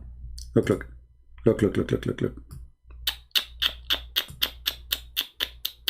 Like, you know, like, what's up, you know? Like, hey, what's up? Come on, Abraham is here. We need to burn him. You know, hey, bring everybody, okay? Tell everybody. Like, and all the guy go, like, you know, they are coming from everywhere. So this guy was giving orders, you know, from far away. Look how evil he is. This is why you should not, like, you know, buy insurance from this Geico company, you know. So the Prophet obviously was saying the truth. This is a true story. I mean, we cannot deny this. I mean, come on, can you? Who can deny this? Who can deny? Nobody. Only ignorant people. All right. So, and then the Prophet, he mentioned that if you kill him from first hit, Allah will give you a special reward.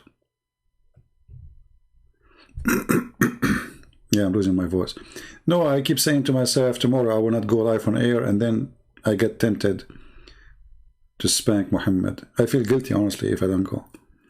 Otherwise, I need to stop coming at least for a few days. Let us see where he speaks about the reward.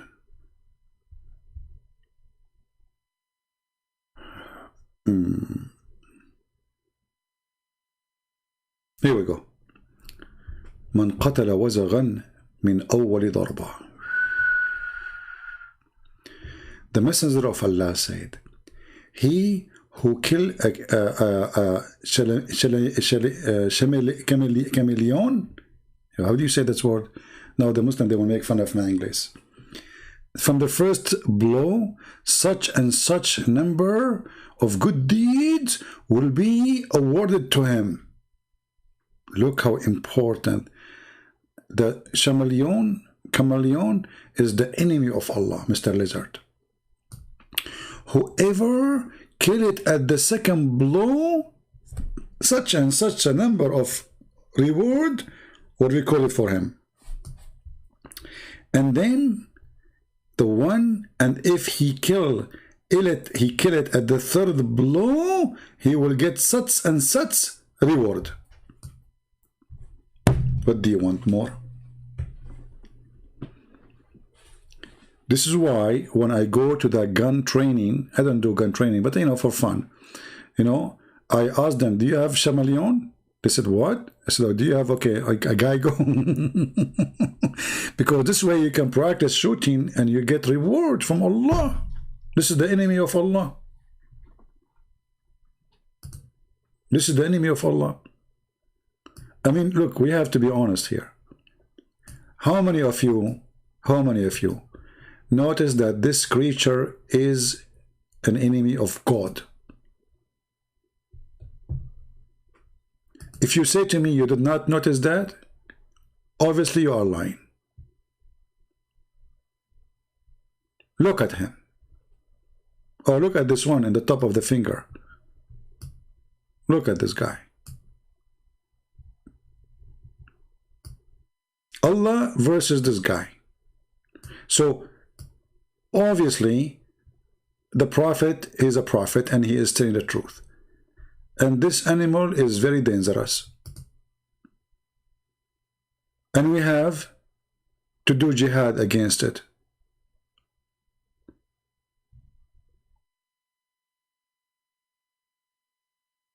Why we don't do jihad, brothers and sisters, against this anymore? Who want to join us to do jihad? We will make an organization called Lizard Mujahideen. All right? Omar, he says, when you go live on there, I don't know. I don't know when I go. Usually I go every day. I don't know. I will try tomorrow not to come online. I need a break, actually. I need to take a break, like a couple of weeks. What you can do with this stupid corona. There's a friend, actually, he told me to go to he have like a house in the mountains, farm in the middle of nowhere. And he told me he cannot give me the direction to go there because he himself, he got lost when he go. Can you believe it? The guy who owned the house, he didn't know how to go there. You know? He told me he went last time. It took him a little bit of time to find out where the house is because it's very confusing. Okay? So I will go to his house hoping that I will not find it right away from the first day. I will find some guy goes in the way and that will give me a blessing of Allah. And then I will take my Magnum 500 because this is a big animal. You need the Magnum 500. You cannot use just like a 9mm gun. You have to get like the biggest gun you can have. You need, I mean, even shotgun. I mean, I don't know, because this is really big, and they are very. And by the way, the color is telling you how much dangerous they are. See the colors? That's very scary, And like this guy, he belonged to the Blue tribe. Blue, like they are the one who behind the song to make fun of Allah. Like, oh mommy, mommy blue. So they are like they are very no. They are no. They are the enemy, brother. So we have to be careful, and we have to do something. We have to do something. And just to let you know, this guy he cannot say ALM like the Prophet did. He cannot. The end of the story. You like it, you don't like it, he cannot. Okay? So don't try to make him like, okay, because he look funny and the dummy, whatever, you make him like, okay, I know the kuffar, they will make him even God, worship him, not like us. We Muslims, we worship Allah, who have two hands in the right side. Does God, he have hands, not in the right side. He have two hands in the like left and right, They don't have like Allah. Allah, nothing like Allah. Well, there's nothing like that guy too. Do you see? There's nothing like him too. I mean, look at this guy. Look at this one. What happened to this guy? I think his mother-in-law is there. I mean, his behavior is weird. Why he is acting like that? I think she is there. I don't know. I mean, I'm just guessing. We don't know. We don't know the truth behind this move, I mean, why he's doing that? Look, he's like, I'm not here, okay? Like somebody is there and he is trying to look how he's trying even to hide his tears. He don't want anyone to see that he is there, like hide it.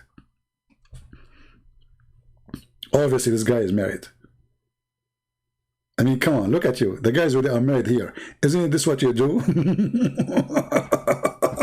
when your wife come back home, come on. I mean, come on. Okay. Just joking. Come on, you don't do that. All of you are heroes. Just wash dishes and do laundry and everything will be fine. What is this? Like, what? I think this is the guy he tried to kill Abraham. That's it. We found him.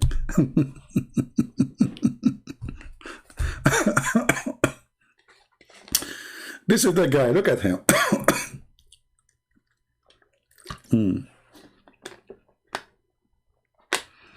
Omar, what is a simple statement to disapprove Islam? Islam itself. Islam means Aslim Taslam, which means surrender to the sword or you will be killed. Aslim Taslam. It's an insult to be a Muslim because Islam means to surrender to a criminal. This is why, my friend, the Quran says, say to the Arab, you are going to be called to fight with people who are going to slaughter you unless you believe. Unless what? You became a Muslim.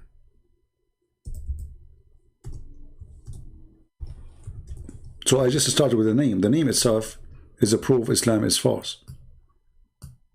I do not need even to go to more details, you know. The name itself.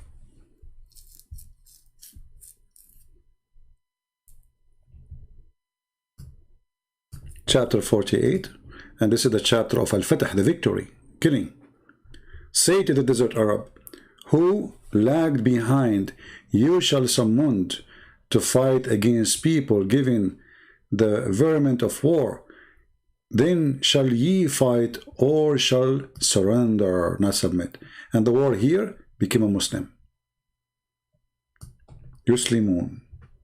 You see it? If you change the translation, you will see the word surrender. That is Islam, my friend.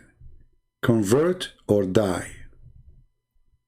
Convert or die. And not to mention all the mistakes, the errors, the science mistakes, etc. But this is Islam. See, here we go. To fight them until they surrender. And then you will find the chapter after it, where Muhammad, he says, the Arab, the same Arab, they say we believe. Say to them, you don't believe? Say to them, you believe not. So, okay, how they became believers? Because he threatened them to kill them. Read carefully. The desert Arab, they say, they say we believe. Okay? Say, ye have no faith. You say, we surrender to the will of Allah. They surrender. This is fear, my friend.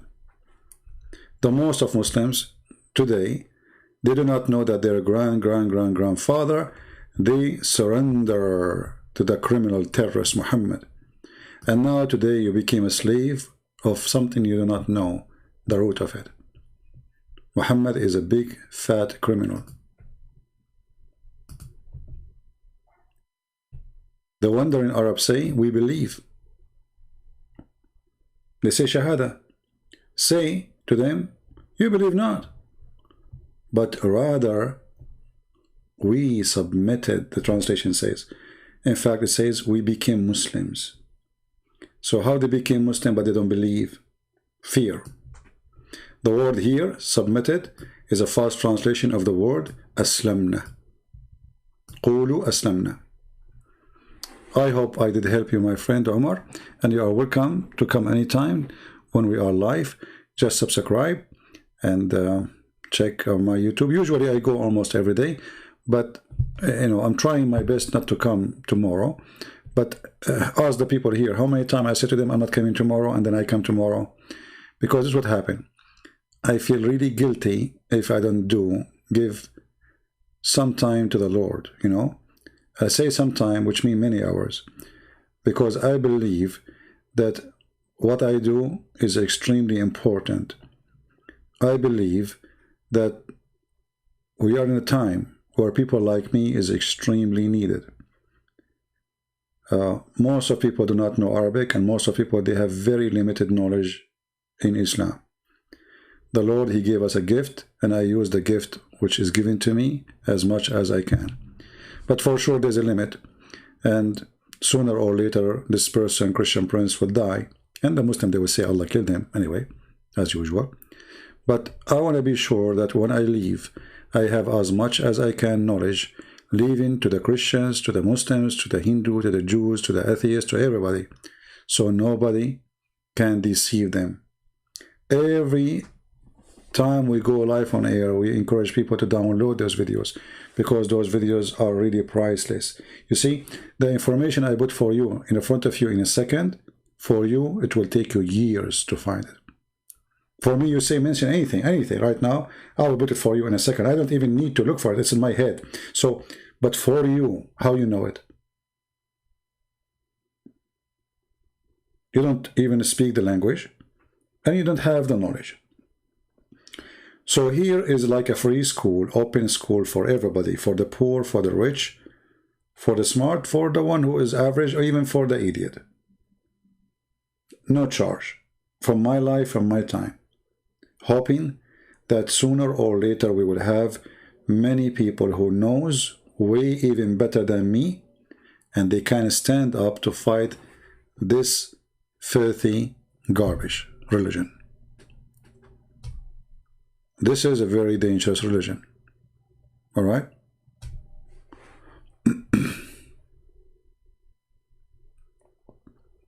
No, my friend, there's no submission in Islam. This is a false translation, Omar. Listen carefully. I just told you this is false translation. Even there's some Muslims that say Islam means submission. That's a lie. Islam means to surrender. To surrender. This is why the hadith says, Aslim Taslim. Surrender, you became safe. Islam does not mean peace. The word peace in Arabic is salam, coming from the word shalom. It's not the same. This is why it says Aslim. It is an order of a verb to do. Aslim, surrender. Peace does not mean surrender, my friend. Peace is something you do by choice, not somebody giving you an order to do. It is something you do. When you submit, it is something you do willingly. You know what I mean? Willingly, not somebody forcing you to do. So the verse here is speaking about surrender. This is why if you change the translation, you will see it says it clearly. We have surrender. We became Muslims. This is what surrender means. We became Muslims. And as you see, they surrender.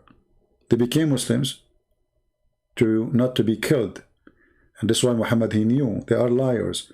They say Shahada. They don't believe. He said, no, you cannot fool me. You would convert to Islam because I want to kill you. You join my army because if you don't, I will kill you. That is the story. All right. Your 70 years old mother, she is watching. Let me say hello, my mother. Let me call you mother because I have a special appreciation to the mothers, especially old ladies. I really respect them, old men and old women. And I encourage all people actually. When you see an old person, if you don't respect them, you are no Christian. If you don't respect old people, you are no Christian. You don't know how valuable those people are. So a person who have a mother, she is 70 years old, my friend, you are blessed. You know, I say that this woman, she will bring a blessing to your house. Having an old person in your house is a blessing.